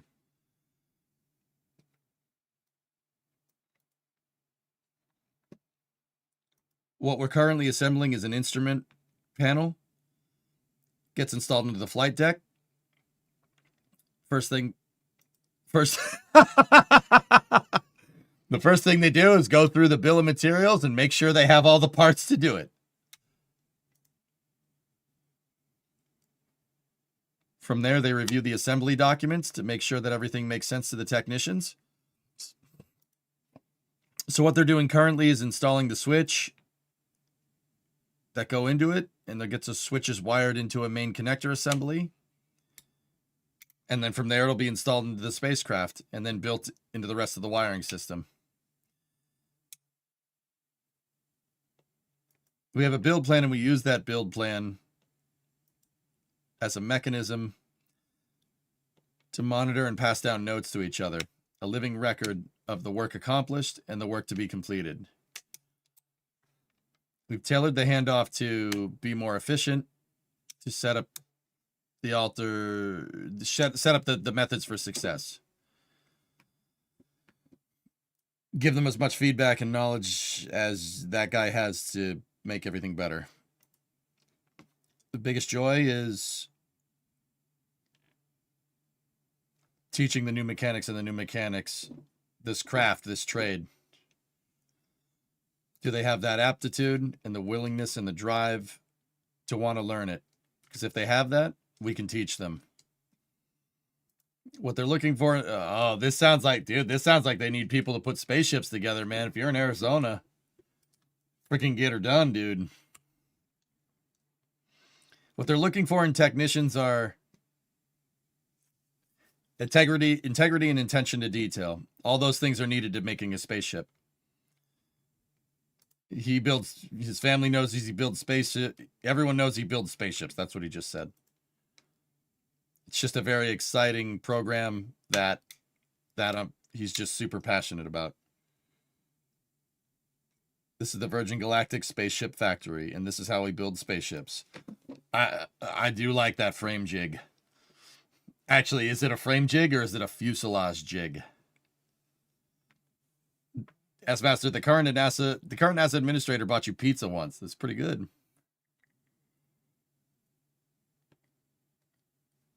Oh, dude, look at that. That's pretty nice. The freaking jigs. Oh, yeah. Guys, in another life, that's what I'd probably be doing. I'd probably be doing technician stuff. But then again, fellas, eventually making all these jig pieces and stuff,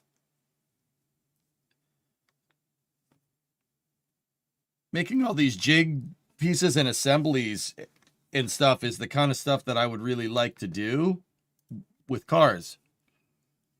Is that weird? Is that weird if I'd want to make tooling for that thing? How cool would a stream be building the equipment to assemble the car better? Or down the road, assemble a rocket better?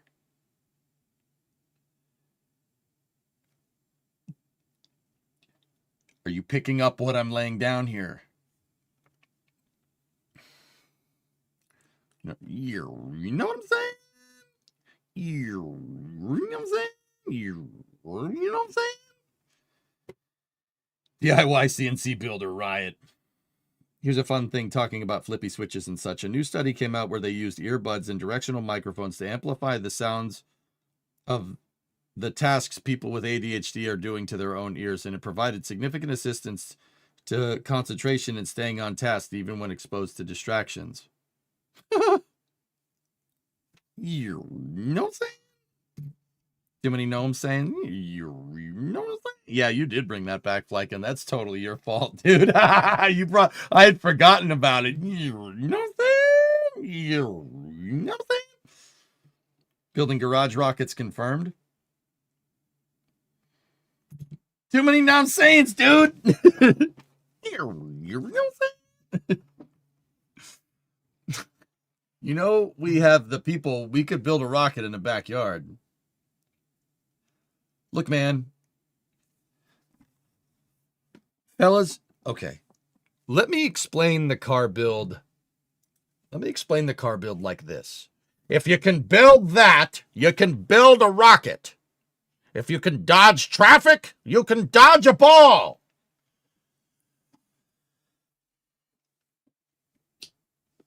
Just say when I'm on my way. Okay.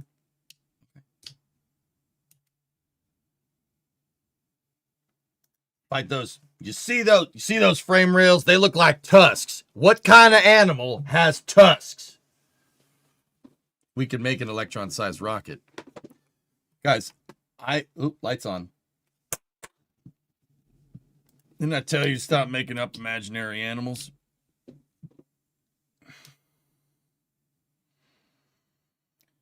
You got plenty of machinist support. God, getting a second CNC machine. Guys, that's what I'm saying, man. I've been trying to get really good at working on cars because cars gives you the mechanical experience to put together more complicated things if you can do it very, very well. I'm not saying that there's a method to my madness, but there is a method to my madness. Look, man, if we're going to build rockets, even high-powered rockets, dude, I'm not screwing around. We're not going to screw around. My goal is that if and when we do, when we go for an L1 cert or an L2 or an L3 cert, I want my rocket to work perfectly the first time. I'm not going to take no for an answer there. It will be perfect. Rockets are less rusty than Jeeps, only difference. Well, I mean, it's not just Jeeps. It just seems to be any Chrysler product just really likes to rust. But I will admit, my rocker panels are in better condition than yours are. And mine are 56 years old. Just saying. You know what I'm saying? Are you sure it's a method to your madness or a madness to your method? Yes.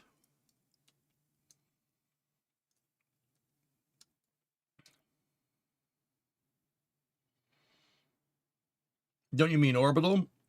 Goalie, we got to start with high-powered stuff, dude. If you can't do HPR, you're not building an orbital rocket, man. You're not doing that.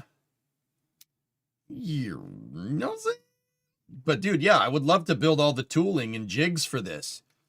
How cool would it be to have, like, a gantry crane that you could pick this thing up off, and you have jigs to install all the equipment and stuff? Don't you think that would be, I mean, I personally think that'd be kind of useful. How cool would it be to have like a specialized jig to be able to put like an axle in the car or something? Or, line up the frame rails or whatever. Joke's on you. My Jeep doesn't have rockers. Yeah. Send hazmat suits for you to fuel hypergalls. I wouldn't use hypergalls. And before you're building the EJ33, I know how to drill carbon fiber, Aqualux. Let's just say I had Dream Chaser engineers teach me how to do that. You think I'm kidding?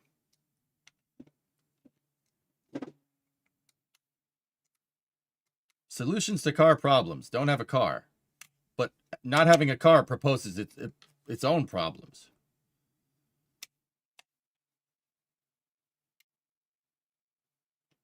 Dream Chaser engineers, not a great omen. Hey, if it's one thing that they can do, they can drill holes in carbon fiber. They're pretty good at that. How about laying up composites? Yeah, I don't know how to do that. I'm here for an EJ-BPS combo. I've worked with Joe. I worked with Joe 10 years ago. We did a collab on Dasa stream. Me, Dasa, and Joe Barnard. We launched a rocket in West Roxbury. I'm not even kidding. It didn't go very far. It got too cold.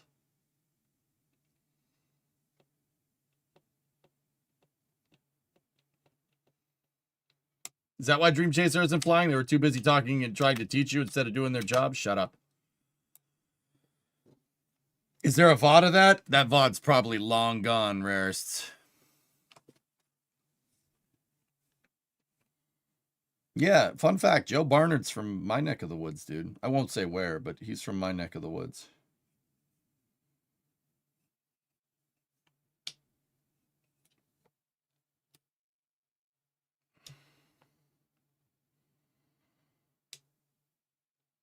The best VOD is that New Year's Eve VOD, that one. I deleted that.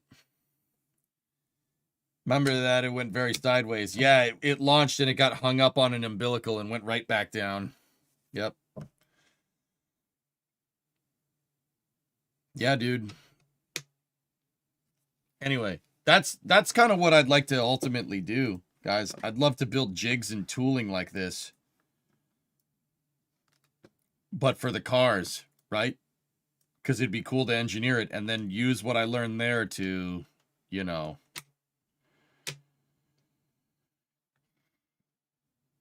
What if I don't want to make it out of carbon fiber, Nader?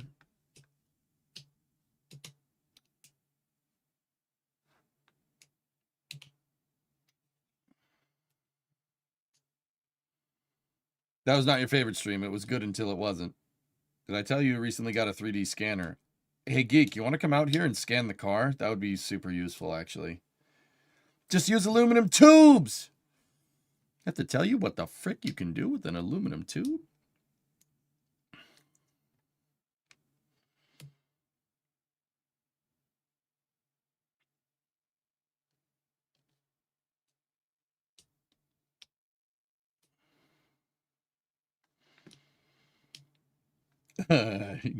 Bearings, though, Nader.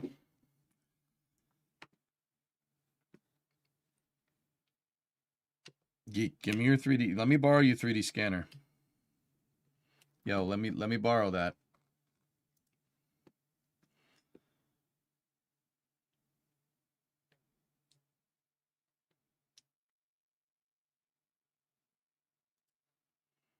Oh, all systems. That is pretty cool.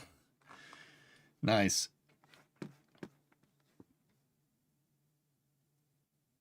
Anyway, all right. There's still more space news. So ULA had an Amazon Leo launch yesterday. It was early in the morning yesterday. Here. Oh, this one has audio. Sweet. All right, I can turn it back on. Ready? Headphone users. Headphone users. Headphone users.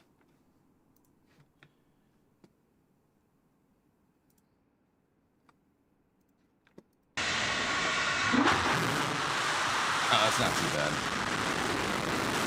Hello. Bro, vertical video? What are you doing?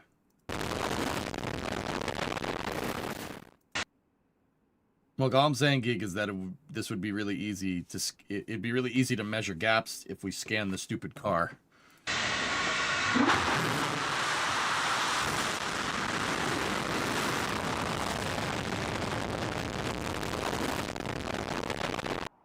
Nice. Does ULA have any more footage? I thought they had more footage. Oh, one more. Make sure you turn up your volume. Okay, Tori, I can do that. Yeah, I will oblige.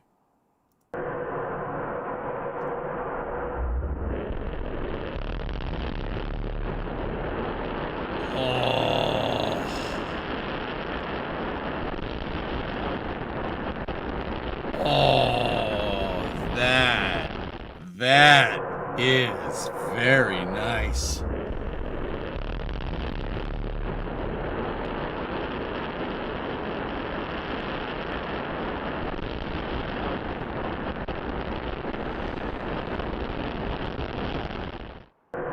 Can I?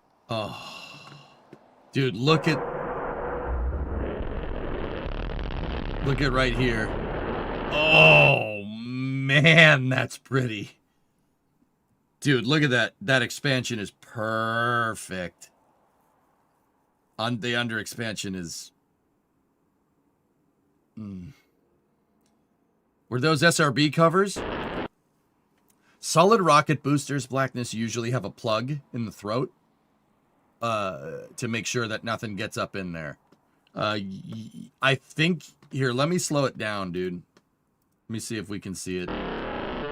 Not fragment the sound. So, the SRBs will take a split second to ignite. But in that time, you should see the plugs shoot out. If they're... Yep, there they are. There's the plugs. Yep, that's totally normal. Good eye, dude. Yeah, that happens.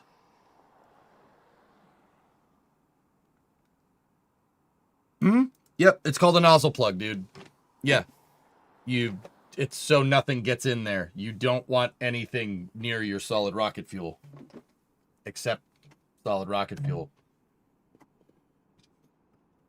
Fun fact, Artemis, the Artemis, so SLS has those. The plugs in the nozzles. Yeah, it has those. Most SRBs carry them. And by most, I mean all of them. What are they made of? Foam. Which current rocket sounds the most like a Saturn V? I don't know, Lord Gugu. I have no idea. I've never seen a Saturn V launch. I don't know what it sounds like. I would imagine that Starship is probably somewhere close. Why does it look like the first two engines are higher up than the last? Those are liquid fuel engines, and these are solid fuel engines.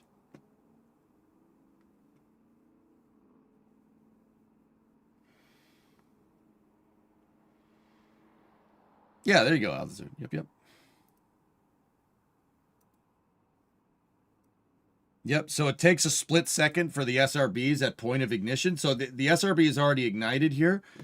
It takes a split second to blow out the plug and get the right chamber pressure. It doesn't take very long, but yeah. That Blackness, great eye, dude. Ooh, that one fragmented a little weird, but... The plug should come out ideally in chunks. You can see right there, see how it's circular? So that one, if the plug is, if it looks like a cork almost, right? It's kind of trapezoidal in shape. It's shattered, right? And it blew out in two clean chunks. See that? So this is the left side of the plug. That's the right side of the plug. And it just kind of shattered like if you broke a cookie in half almost. That one didn't do that. That one came out in... Actually, no. It came out in two pieces. You can't see it as much. Yep, there's your two chunks right there. And then, guys, something else comes out behind the chunks on both engines, and I'm not 100% sure what it is. I don't know what those two things are. Well, that's what they look like, Pythos. The chunks look like cookies. I mean, it's just a big forbidden solid rocket cookie.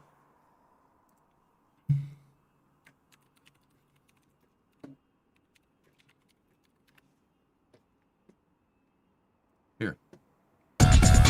Oh, nope. We do not want that music there, but here, look. Here's Artemis SRB.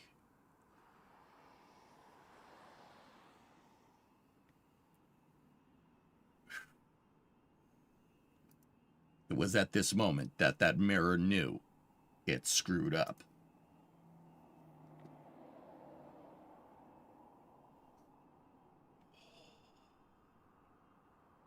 Yep. Bye-bye.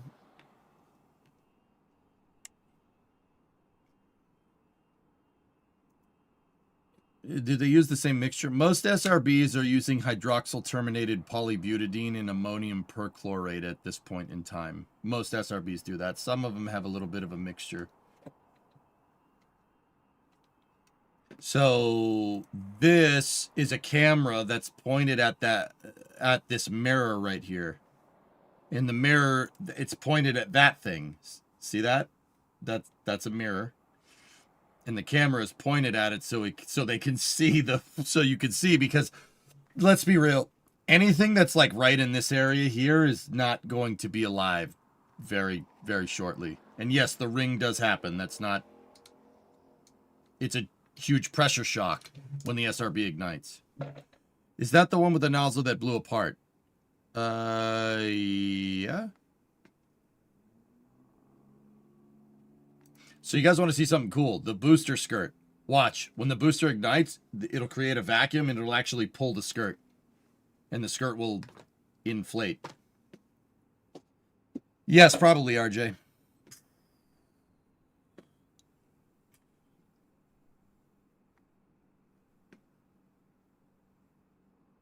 Now, when they show another shot of it, oh, there's bits and pieces of the chunk.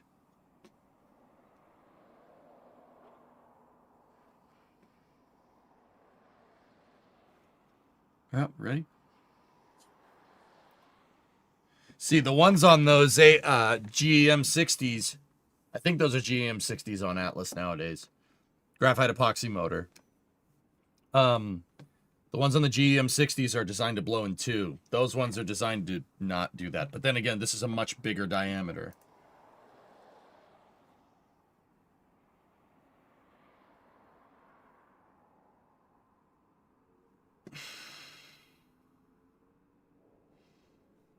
Plug pieces were found 2,000 feet away.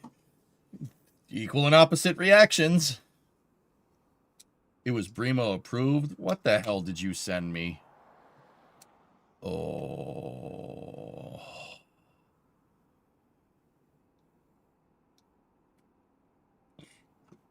That's pretty sick, dude. That's pretty neat.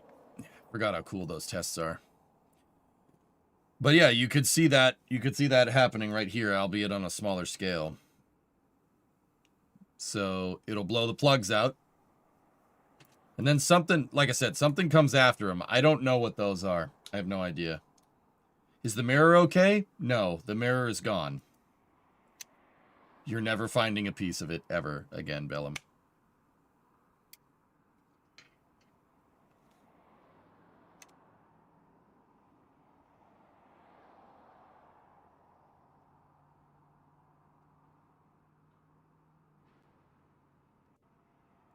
Vaporized, blown out to sea. That's cool, man. So that was from the the Amazon Leo 4 launch, LA4. Can we just, dude, I'm sorry. That name sucks. That name sucks. Can we keep calling it Project Kuiper?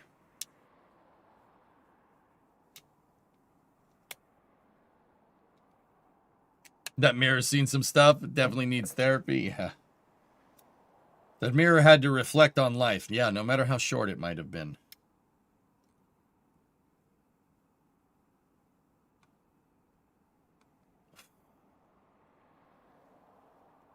Woof. That's a nice. Okay. We have some news from Astra, believe it or not. Xenon thruster firing during pre-flight testing in our 3-chamber vacuum with sound on. In recent weeks, more Astra spacecraft engines have been placed in orbit and are now supporting maneuverability for customer satellites around the globe.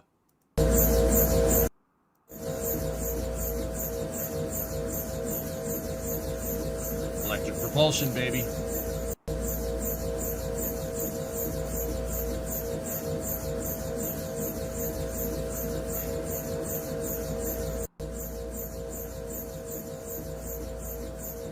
Yeah, that isn't some future tech, guys. That's electric propulsion. What they're doing is they're flooding a combustion chamber with a noble gas. It could be any one of the noble gases. And they're running an electrical current through that gas. When the current gets run through that gas, it ionizes the gas, and that ionization creates thrust. And yes, that is what it sounds like. Weird. Lava, you were looking at one last week in your university's vacuum chamber. Isn't that weird? Who's playing Half-Life? The right man in the wrong place can make all the difference in the world. So, wake up, Dr. Freeman. Wake up and smell the ashes.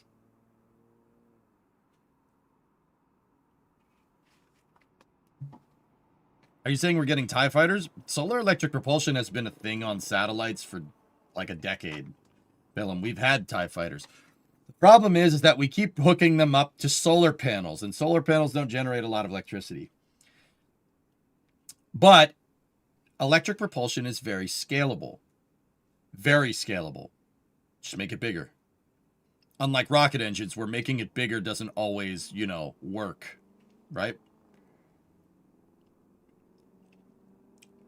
Good, G-Man boys. Thank you very much, Dr. Freeman. So if you took one of these electric propulsion thrusters, scaled it up, and say attached it to a nuclear power plant or a nuclear reactor in space, now we're talking. That's like some Star Wars stuff. And that is very doable. That's the kind of stuff that Jared Isaacman wants to do. What does Krypton and all this stuff come from? From machines. TIE Fighter impression? I can't do it, RJ. I'm not putting my voice through that.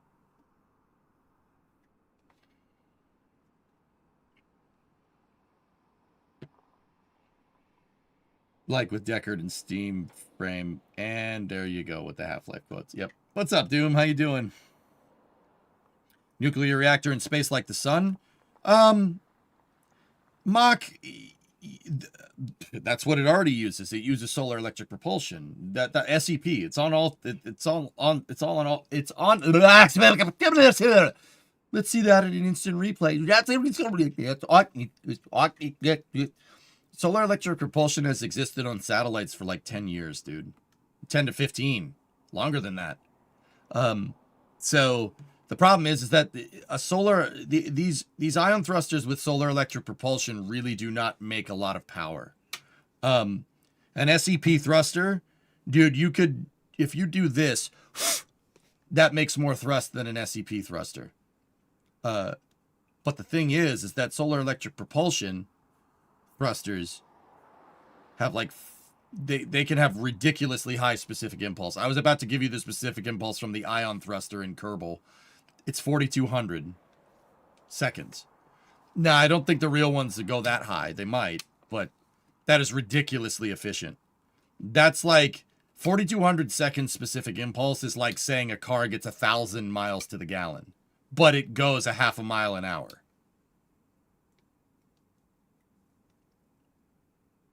Was that an Ace Ventura reference?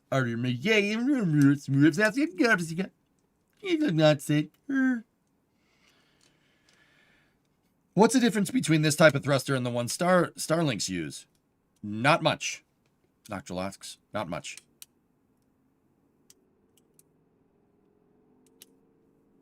Yeah, can I just see that again? It's very rare that we get to hear these things. Ugh.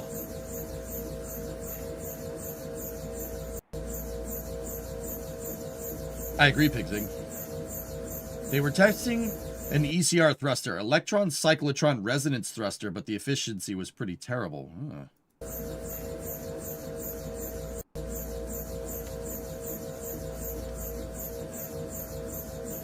That is not the thruster itself, though. That is the vacuum system making that noise. I know, it's not as cool.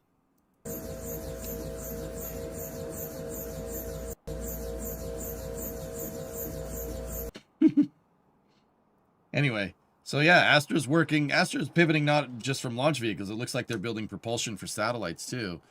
Is it weird if I actually didn't know that? Is that bad? Did I just fart? Mike didn't pick it up. Thank God.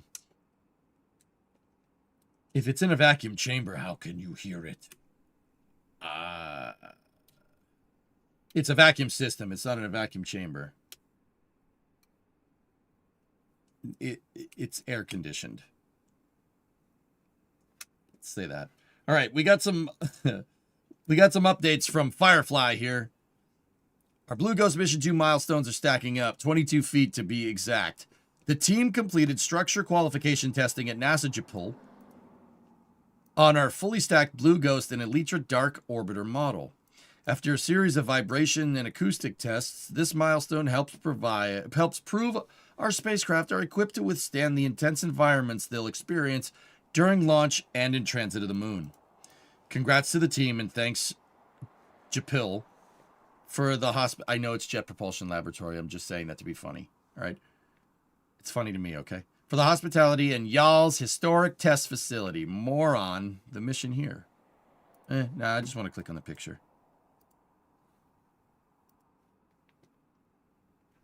Oh, hello. Blue Ghost Lunar Lander carrot, or bracket. Dual payload attachment fitting bracket with Lunar Pathfinder. Elytra Dark bracket. Left bracket. Left curly bracket. Right curly bracket. Left curly bracket. Right curly bracket. Cool, man. Did you see the Boom Supersonic is expanding to electricity, apparently? Yeah, they're going to try to use their turbine technology to make power generation systems for data centers.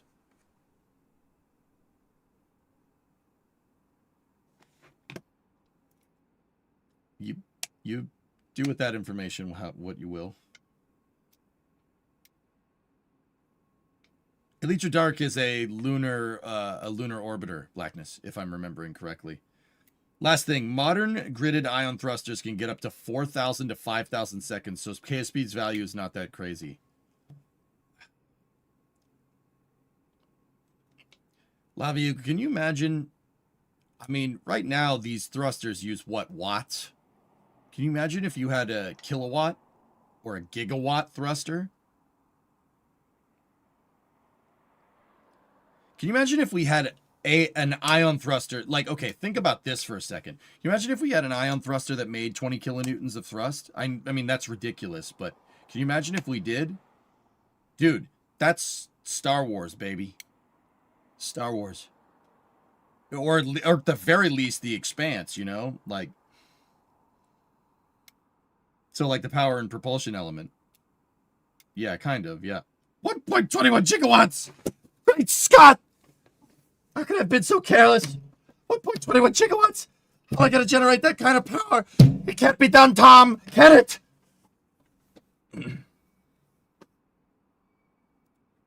How well do ion thrusters scale with power increase? Linearly, from what I understand, Ordon. I had a guy that works on electric propulsion come into the stream one time and tell me that.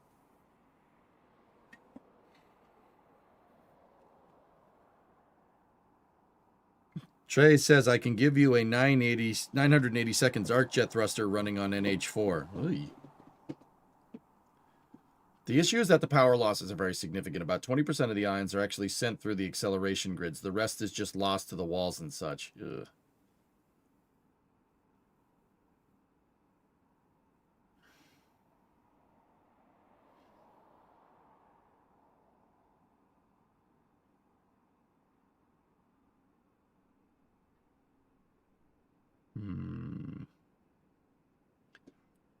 Now you guys, Lava Eagle, you got me thinking on how you'd make an electrical matricy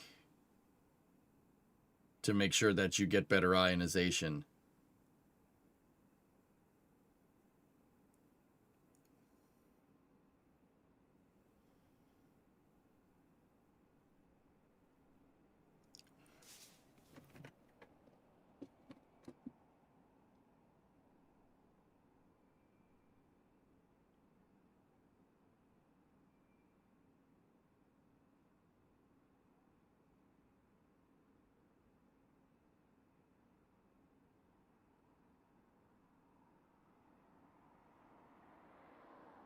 Lava Eagle, what if you,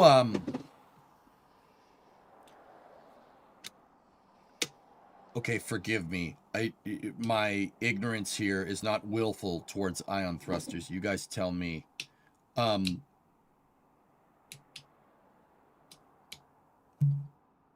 Yeah, sure, Maddie. I'll explain JPL in a second.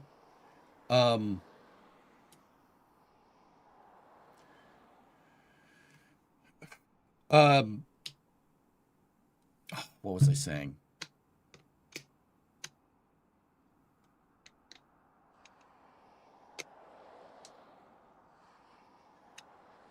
So Lava Eagle and anybody else, I guess, does an ion engine isn't using like a combustion chamber?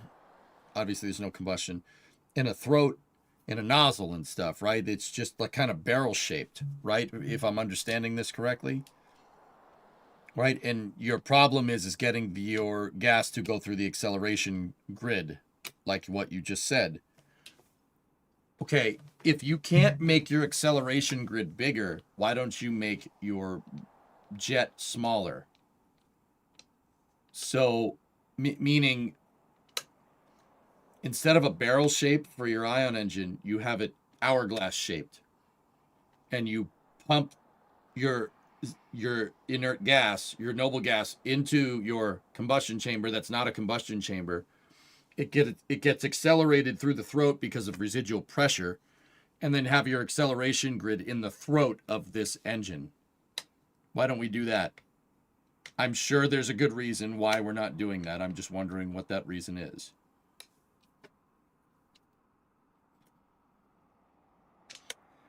Maddie, the reason why JPL is called JPL is because they started doing thruster research. It's Jet Propulsion Laboratory is not like a jet engine on a plane.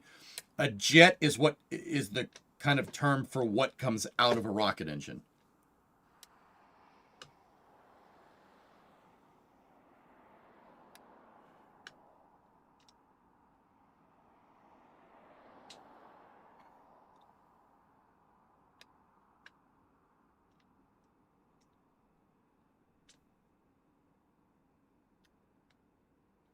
Why did they pivot to exploration probes, though?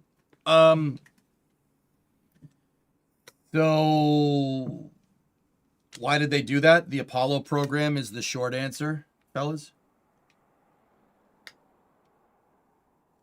Yeah, the Apollo program is the short answer there. Joshua Ford, I don't see how anyone can enter the turbine electricity game at this point. Getting the last fractions of a percentage of efficiency will be hard against the giants that are spending way more to do the same. Yeah, I don't really understand what Boom's trying to do there, but they need to market their turbine technology, especially if they're in a lot of technical debt because they brought their propulsion manufacturing in-house.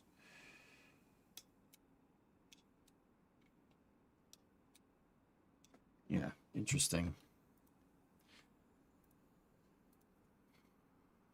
You never realize because that's why jet engines are called jets. They're called jets because they shoot gas out at very high speed. That's what a jet is.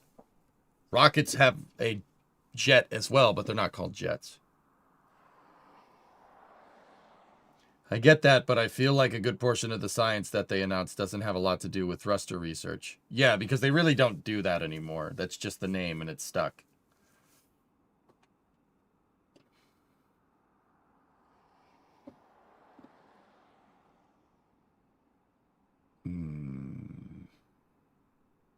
Could be more mass intensive.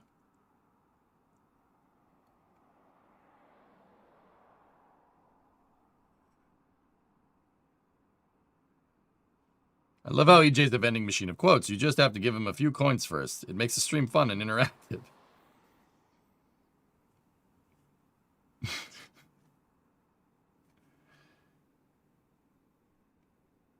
How much charge density? Yeah. YouTube says they're better. Yeah, man.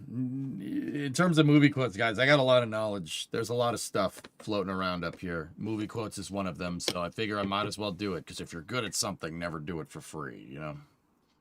Keep in mind that the ion density in gridded ion thrusters and Hall effect thrusters is about 10 to the 17th particles per cubic meter, compared to about 10 to the 25 for 1 atmosphere of air. There's virtually no pressure in the plume.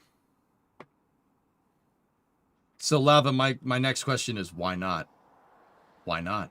Why not flow at a higher pressure? I mean, Aqualux was talking about, you know, charge density, you know. Is there not a way to accelerate the gas out with residual pressure? Why can't we flow at a higher rate? Is it because of, is there like a material science thing, or is it just because we can't generate more power in space? Because to my knowledge, it was just because we couldn't generate more power. EJ is like a bumblebee. He talks in recorded lines. Dan, stop lubricating the man. Because then you don't have a Hall effect thruster. You have a power-hungry cold gas thruster.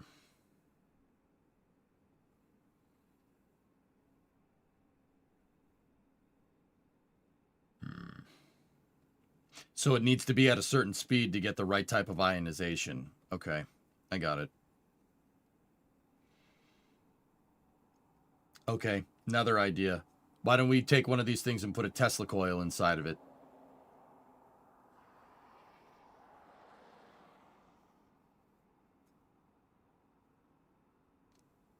Tesla coil.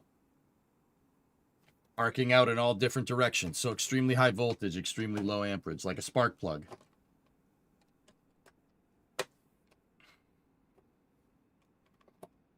You know what I'm talking about? Tesla coil can shoot out electrical arcs in all different directions, all at once, with the right charge. Why don't we do that? With Tesla coil? Yeah.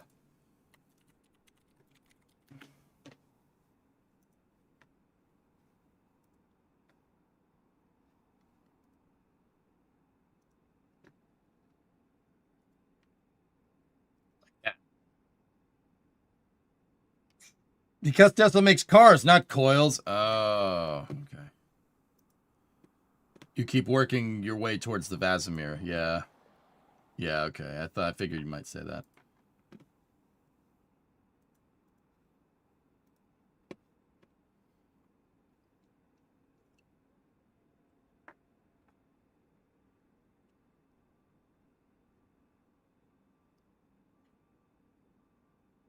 Basically, generate a magnetic field and flow your gases through your magnetic field. Is that not something we can do? I'm sure there's a reason why.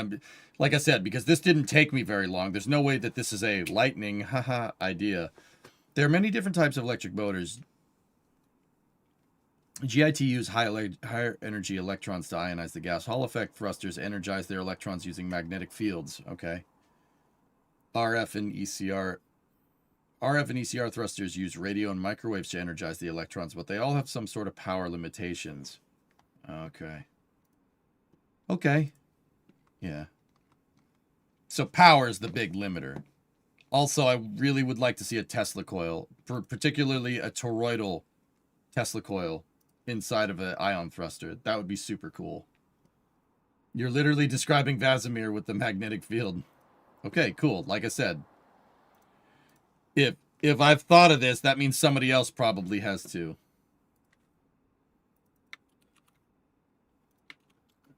But doesn't a Vasimir engine use the magnetic field for containment?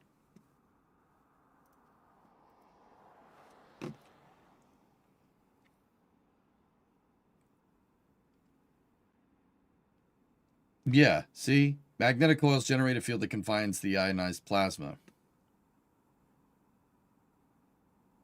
I mean, I'm not saying we shouldn't do this either.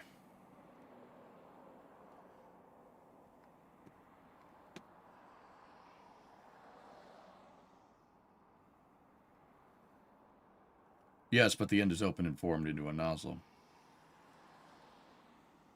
Most of them do to shield the walls from high energy electrons, which is power loss to the walls. Yeah, you have to have an insulator. You have to get the electricity to go where you want it to go, which is why I said Tesla coil. What is the purpose of these in the Deep Space Long game? Something like that means Star Wars in space, goalie. Like not the Expanse. That's Star Wars stuff right there. The Vasimir, if we can crack Vasimir, that is a Vasimir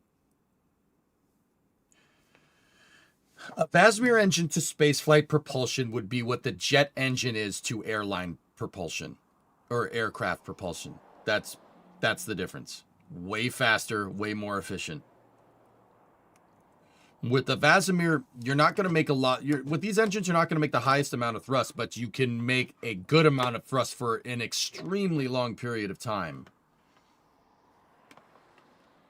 Like, when I say Star Wars, I don't mean like flying around in space like an airplane. That, I mean, you could, but How much delta V we talking? I mean, 95. We were talking about this a second ago. Certain electric propulsion systems make 5,000 second specific impulse. 5,000. So, how much delta V we talking? How much delta V do you need? Several kilometers a second for 10 to 20 kilograms of propellant, or maybe even better. Mother fricker, dude. That's why Rook wants to do this stuff.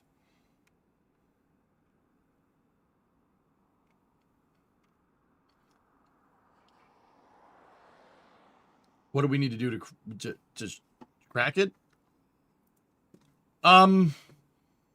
Geek, are you going to get annoyed if Vasimir is one of those things that, like nuclear thermal rockets, like one of those things that's particularly low-hanging fruit that we absolutely could do, but don't have the stones to actually go and do it? Would you be mad if I told you that?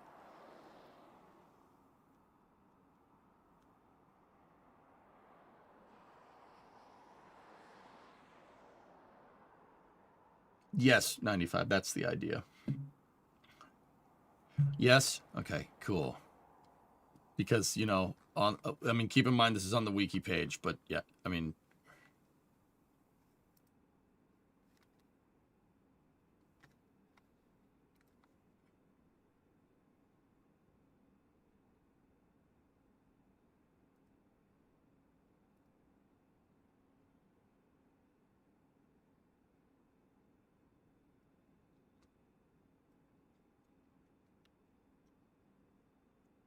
So, I mean, Aqualix, this is what he just linked, but, you guys just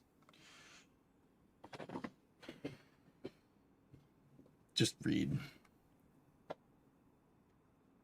In July 2021, Ad Astra announced the completion of a record-breaking test for the engine, running it for 28 hours at a power level of 82.5 kilowatts.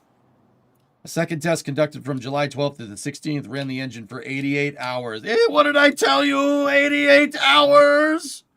At a power level of 80 kilowatts. Ad Astra anticipates conducting a 100 kilowatt power level test in 2023. This article's a little old, but yeah.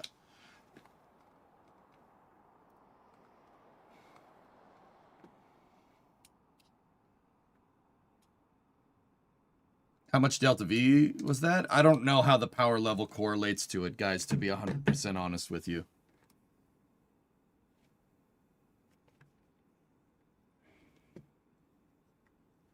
Yeah, Trey, this is a way to do that. Vasimir, you can do that. If you couple this up to a nuclear power plant in space, bro, you never have to... You still have to generate power with this thing. You still need electrical power for this to run. But yeah.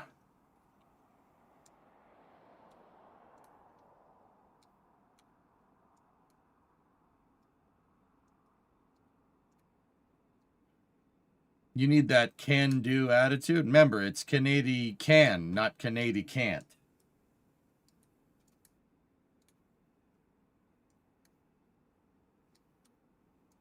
Can you pop popcorn in a Vasimir like you can with your microwave at home? Sure.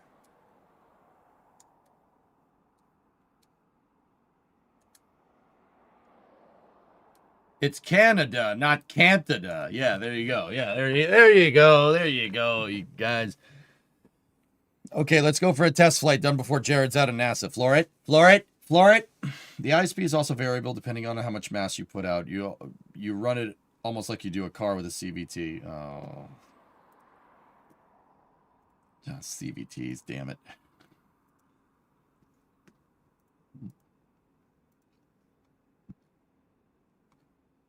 Okay, guys, back to chemical stuff here real quick.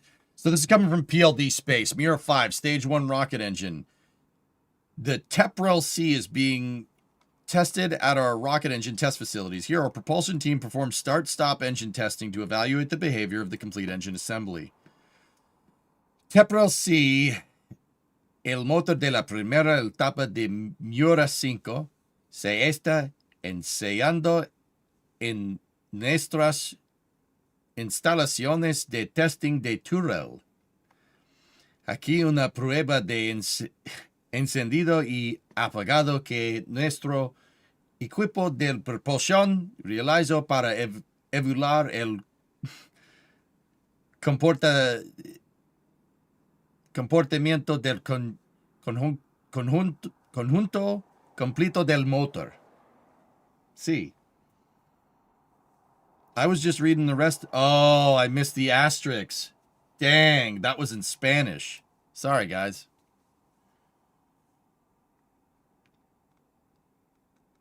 Oh, the engine would be less than a piece of junk than CVTs are. Cerveza, por favor. ¿Cuánto cerveza? ¿Cuánto cerveza tú necesitas?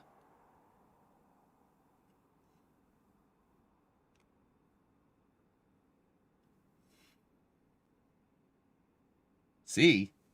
Sí.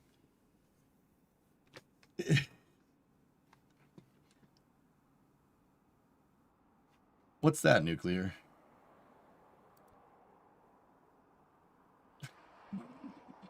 Looks like flight sim to me. That is flight sim. Okay, that's weird.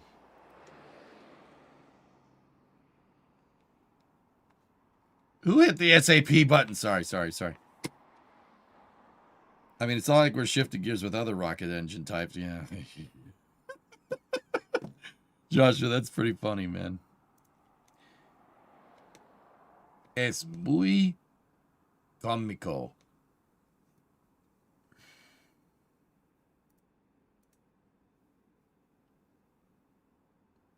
Cyborg, I just got your message. That's pretty funny, too. Can't say that, though. Pretty good Spanish. Gracias, muchacho. Tengo hambre. Me gusta la comida de Italia. Necesito pizza, por favor.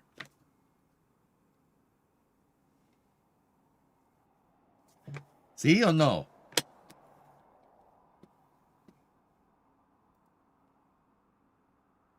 Mars in 39 days. In order to conduct an imagined crew trip to Mars in 39 days, Vasavir would require a very high electrical power level. On top of that, any power generation technology would produce waste heat. Yeah, whatever. That's not as hard as I'm figuring out that that's not as hard of a problem to fix as you might think. Why is this greening out? You would need a 200 megawatt reactor with a power to mass density of 1,000 watts per kilogram. It would require extremely efficient radiators to avoid the need for football field-sized radiators. Oh, we could do that. The radiators isn't even the hard part to solve. Yeah, see. Pinapple? No. ¿Dónde está la biblioteca? En su culo. Mira.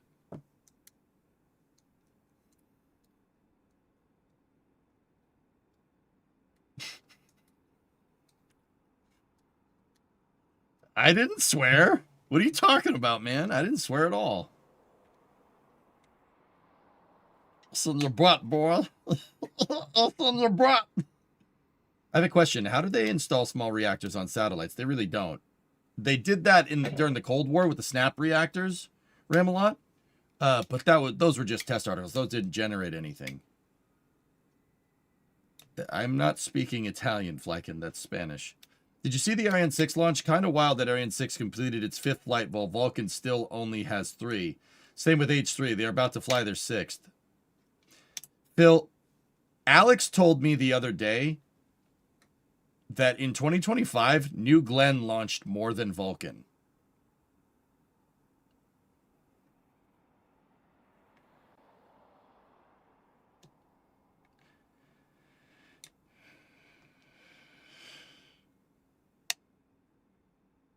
I don't know.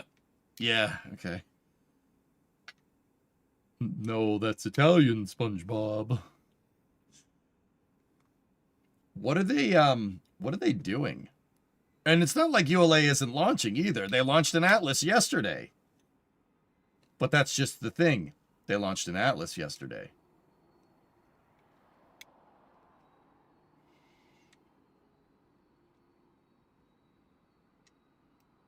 And they can't argue payload readiness because 2 of them moved to Falcon. AJ, do you think we're going to get an air show over the NASA Space Center for the new NASA administrator? The NASA Air Show over KSC on the 4th of July. Oh, that's a good idea. That's a good idea. Guys, ULA is scaling. I mean, I've been saying it for a long time. You know, here, look. Look, I always say show me the hardware, right? And, you know, you could say, like, it is funny how ULA hasn't been launching anything. Look. They're really waiting on the pads. They have to get the second VIF ready to go, and then they can scale. That does not mean that they have not been scaling. Look at this damn picture. Pretty maids.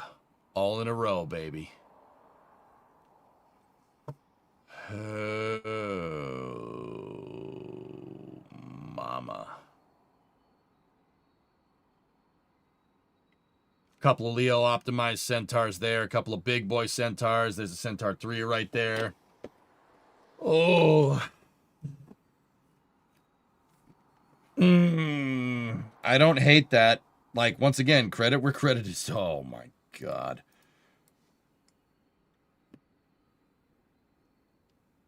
Credit where credit is due. They're doing work, dudes. It's just, I honestly think that they don't have their second VIF ready to go.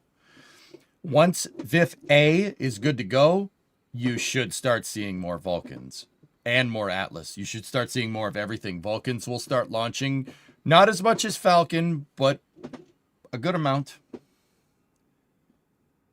The pad is the bottleneck. I don't necessarily think it's the pad, Spoiled. I honestly think it's the VIF. They can't integrate 2 rockets at once right now, and it's bottlenecking the crap out of them. These numbers should put things into perspective. Using electric orbit raising from 300 kilometers circular to geocircular requires 4.65 kilometers a second compared to 3.87 kilometers a second for 2 Hohmann transfers, for a bielliptical transfer. Even still, for a 500 kilogram using 5,000 second specific impulse electric thruster, you need 45 kilograms of propellant. Doing the Hohmann transfer method using an RL-10 with 462 seconds specific impulse requires 647 kilograms of propellant. Less mass means less price. Yeah, Lava, that makes perfect sense to me, dude. Is there a launch tonight? We do have a launch at midnight. There is a launch at midnight. There's another Electron going off. Man, Electron's emptying the freaking... They're emptying the freaking racks. Launch another one! No, launch another one! Launch another one! We have the Electron Don't Be Such a Square launch tonight. It's at midnight. Maybe this one actually goes off. Yeah. This is the okay, so it's STPS-30 Disk Sat Space Test Program. So this one is going out of Wallops. Ooh, we got a launch from Wallops tonight. This will be the 20th Electron this year. Rocket Lab's 78th mission.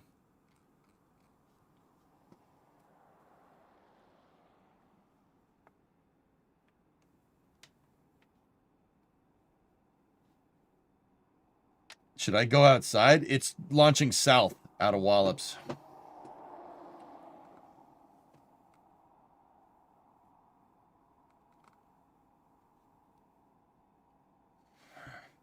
Reminds me of the Atlas ICBM factory, dude. Yeah. Getting some serious Convair vibes from this, Edmena. Absolutely. Look at all those Centaurs lined up. That's what I mean about scaling, dude. Ooh.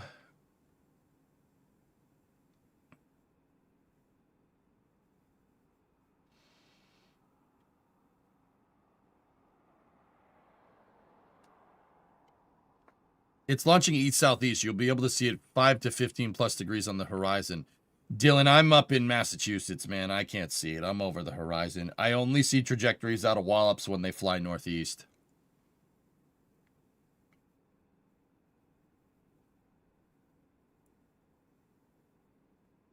New Zealanders firing rockets out of Virginia. Yep. So like I said, fellas, it's kind of funny that New Glenn has launched more than Vulcan this year, but ULA is working on the VIF. Once they get the VIF figured out, the floodgates are going to open. See? Tori Bruno's actually been posting a lot of pictures of the... Oh.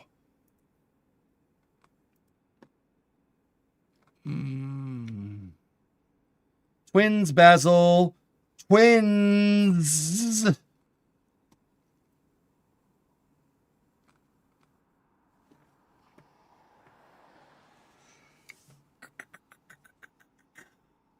Is that midnight Eastern? Yes, it is. Oh, mama. Dude, he has more pictures. I should probably have shown these for other space newses, but see, once they get VIF A ready to go. Oh, hello. They'll be able to build Vulcans in here, and then that is yeah, that's gonna work. That's gonna work real good. You can park 2 MLs inside and still have room for a couple basketball courts. Yeah, this is the old Titan solid rocket motor assembly facility. You could still see the cells for the SRM over here. If they want to launch more, they also need a second pad as well. ULA thinks they can do it with one. Spoiled, but I kind of agree with you.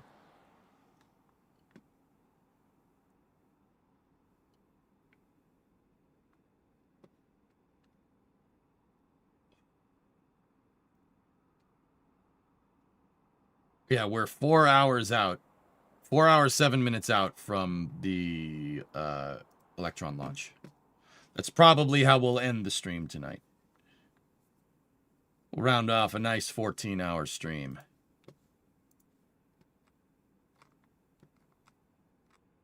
I mean, guys, did you guys watch the... So, Tori Bruno did a podcast with Destin Sandlin from Smarter Every Day. Look what's behind them.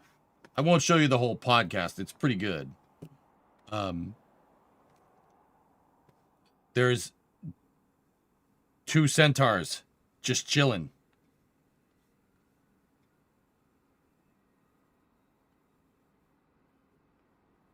Oh, man, that's pretty cool.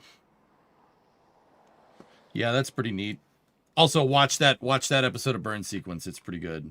Him talking with Destin from Smarter Every Day is pretty sick. So yeah, you know, New Glenn may have launched more than Vulcan this year. Vulcan starting in, I'd say probably Q2, so like March or April, guys, which is not that far away. ULA is going to start cranking out Vulcans like you would not believe, dude. It's going to be. There's going to be a lot. Oh, here it comes. Oh, it's going to be a rot.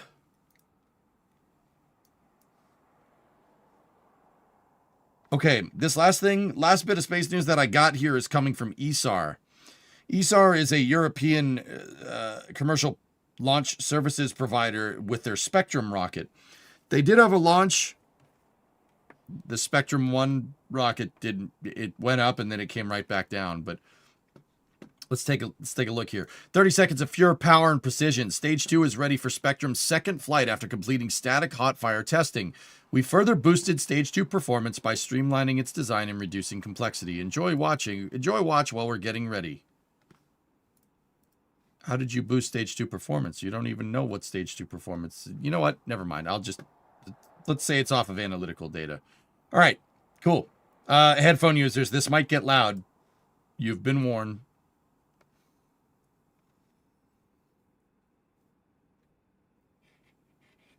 Oh, Bill, Maven's orbital period has decayed from 3.5 hours to 1.5 hours. That's not good.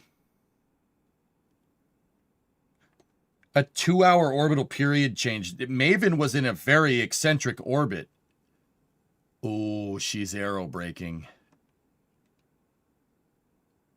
Yeah, that's coming down. Stuck thruster, you think? Or it got hit by something. But yeah, stuck thruster. Something broke on the spacecraft. Or it got hit by something and depressurized one of its tanks. That's nightmare scenario. We're going out of comms for a bit soon, too. The sun will occlude the signal. How old is Maven? Maven is older. I have to see. When in the heck did that thing go?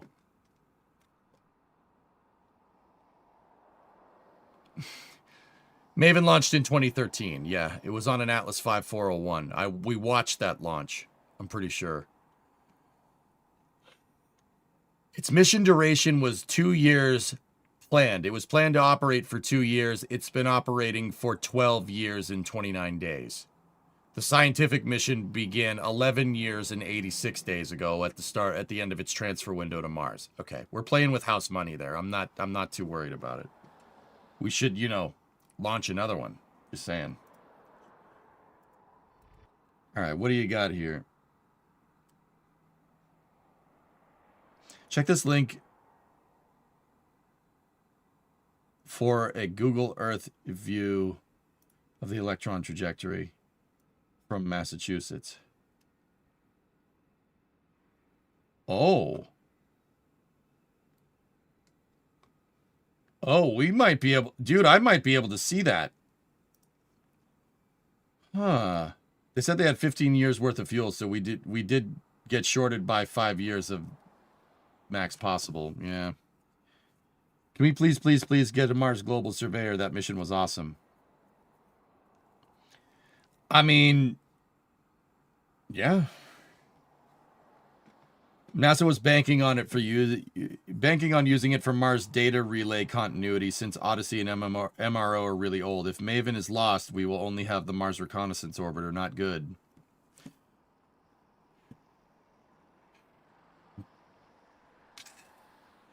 There was ever a use for sending a comms relay around Mars, Phil. Falcon Heavy would be a pretty good rocket for that. Or New Glenn. Or Vulcan VC6.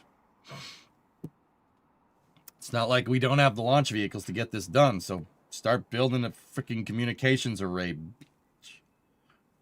Excuse me. Sorry, I shouldn't have said that. Anyway, let's check out this ESAR footage. Oh, there's music. Can't listen to it. Sorry, dudes.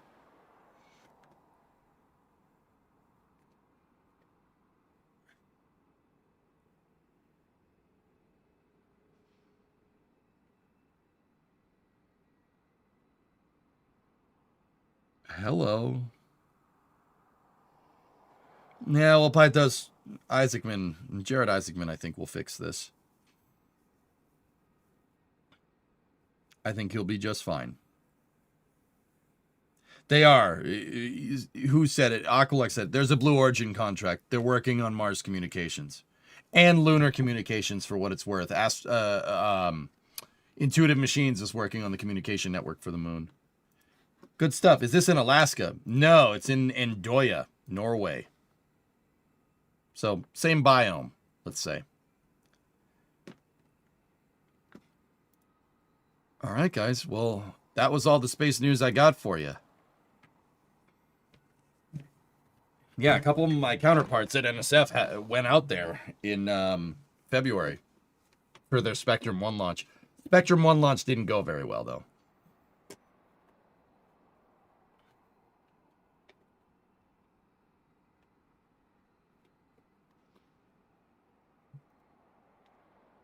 Yeah, the Mars Telecom Orbiter proposal. Yeah. I remember them talking about this, Aqualux, yeah. That was painful to watch. It was their first flight. Give them a break. Look, guys, you know how I am with this. It's like, if you're gonna do it, do it. I kind of agree with Peter Beck. Peter Beck said Neutron's first flight isn't going to be some bullcrap test flight. We're going to put payload into space on the first damn try because it's a rocket, because that's what we meant to do. I'm usually pretty laissez-faire on it, but I do agree with Peter Beck. But I mean, I'm not laissez-faire about it. I agree with Peter Beck. If you say your rocket's gonna do something and then it doesn't do what you want to do, you didn't engineer it good enough. With that being said, ESAR is a new company. They are a very new company. It was their first launch with a brand new rocket from a brand new space center with brand new GSE, brand new everything. All right. If the second one does that, then we got a little bit of a problem. Okay. Let's wait for the next flight. But for what it's worth, I do agree with Peter Beck. I think he's 100% right. If you are building a new rocket and your first mission is attempting to get it into space and you don't get it into space, you failed. Pretty straightforward stuff. There's a new Starship video. Oh, yeah? One more? A Starship video, small KSA update. Ooh, KSA update. Where's that new Starship video, Ramalot? Falcon 1 failed 3 times with customer payloads. Yeah, I know. And it almost killed the entire company, one man. Just excuse me for a second.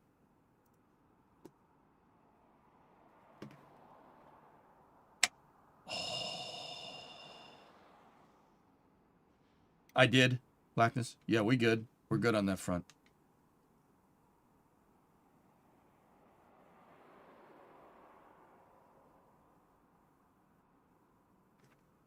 Wow. Bro. Dude. Let me see your hands. No. No, it's fine. I'm just flicking my switch.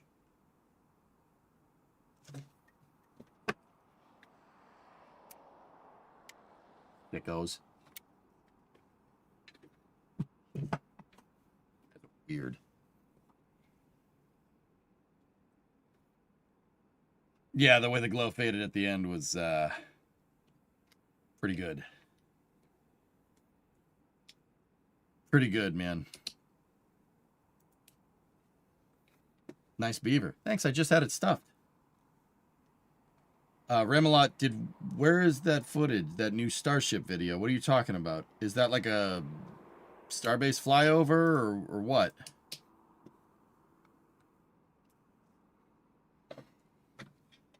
Yeah, no, I was just messing with my flight stick.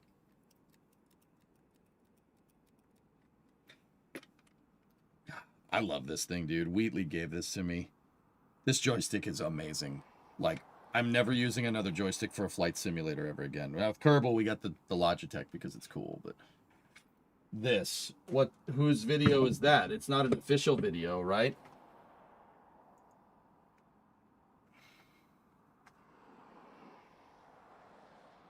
This is a new view of the Starship Flight 11 landing. Where did that come from? Do you have the throttle module? Of course I do.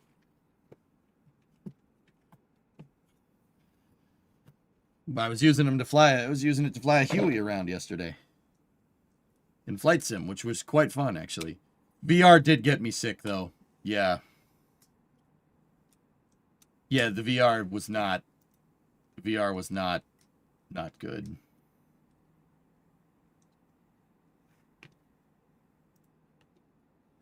So where did these new views of Flight 12 come from? Or Flight 11? Who posted this? Xenoth Space?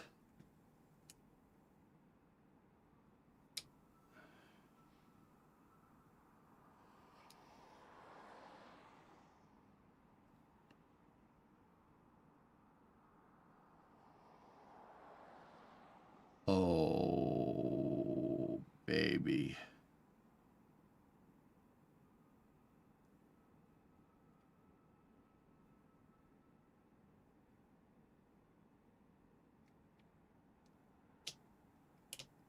I was going to say, I don't think these are new views. It's still nice, but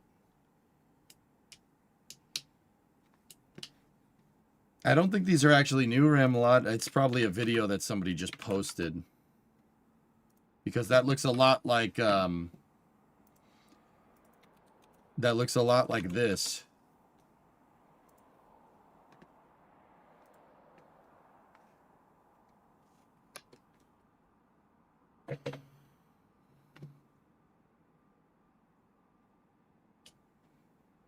It looks like whoever posted that video took this, cropped it, and then put it, and then like used AI to upscale it or something.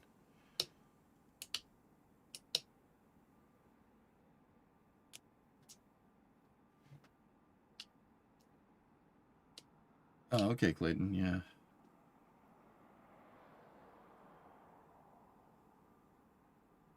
I mean, you know, it doesn't just... Hard to read videos sometimes. All good, man.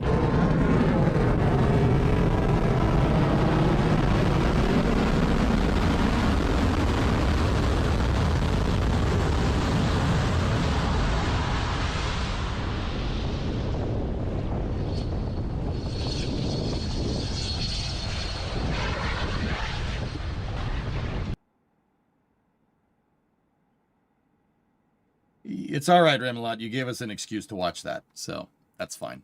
That's okay. It's all right, man. Oh, man, that thing is cool.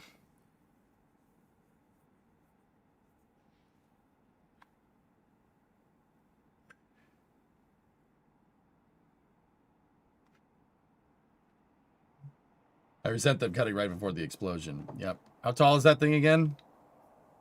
220 feet. It's about as big as a Falcon. No, 150 feet. It's about as big, 15 stories. About as big as a Falcon 9 first stage, but like 3 times as wide.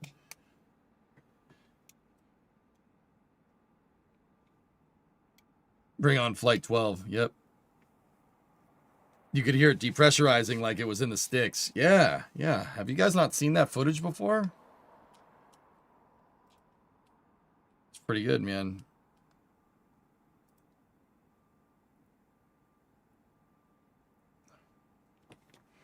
Pretty good. All right, dudes. It was okay before you got into Hilo. If we're flying like a not fighter jet, yeah, it'll probably be fine, dude. Did you catch just someone posted it and it came up again because I was closing out tabs that I forgot who? Metropolis 1998. A fresh modern city builder with charming aesthetics, detailed agent-based simulation and scheduling. That looks like SimCity. It looks like SC4.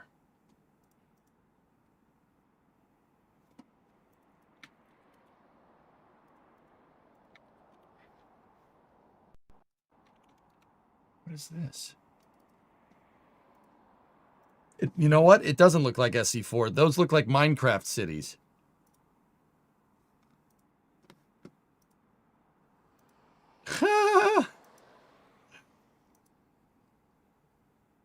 Neat. Cool. All right, guys. That's going to do it for Space News. We're going to move into after hours now. You found something dangerous for any flight sim enthusiast. Bug eye technology. Oh, you pissant. Why would you link this?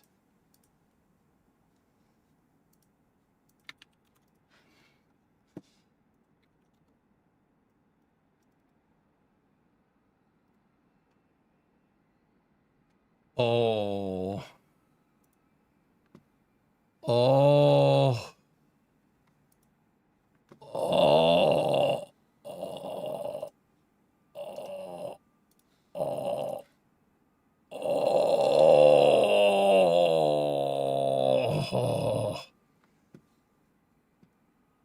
Oh. Oh. Oh.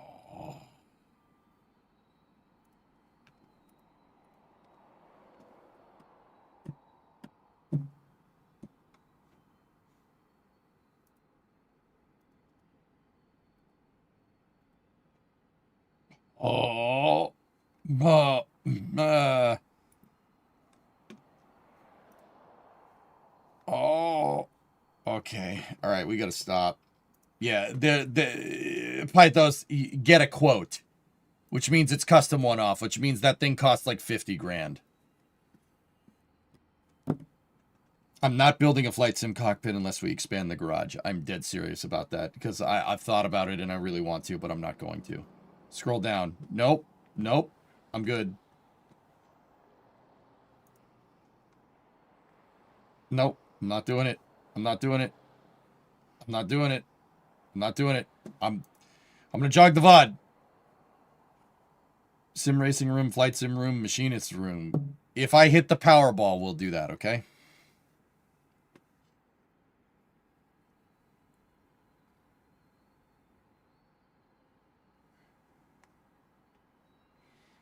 Workers for after hours? I was gonna play Battlefield. That's what I had teed up for after hours, Warhammer. I'm striking out on games you want to play, dude. I'm sorry. We're gonna play Kerbal tomorrow and Friday, and nothing else.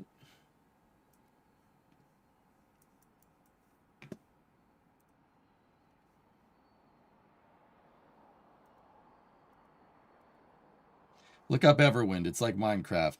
Maybe by the same people. I highly doubt that. See you in a bit. All right, guys. When GTA 5? Wait, you want to play GTA?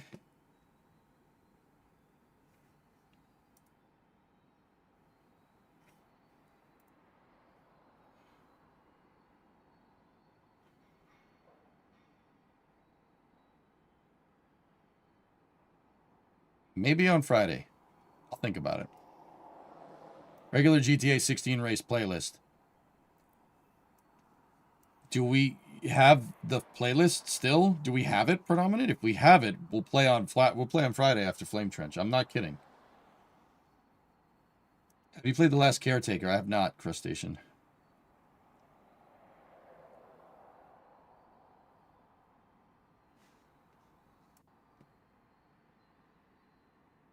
Joe, BF6, not your thing. I'll catch you tomorrow. Got it.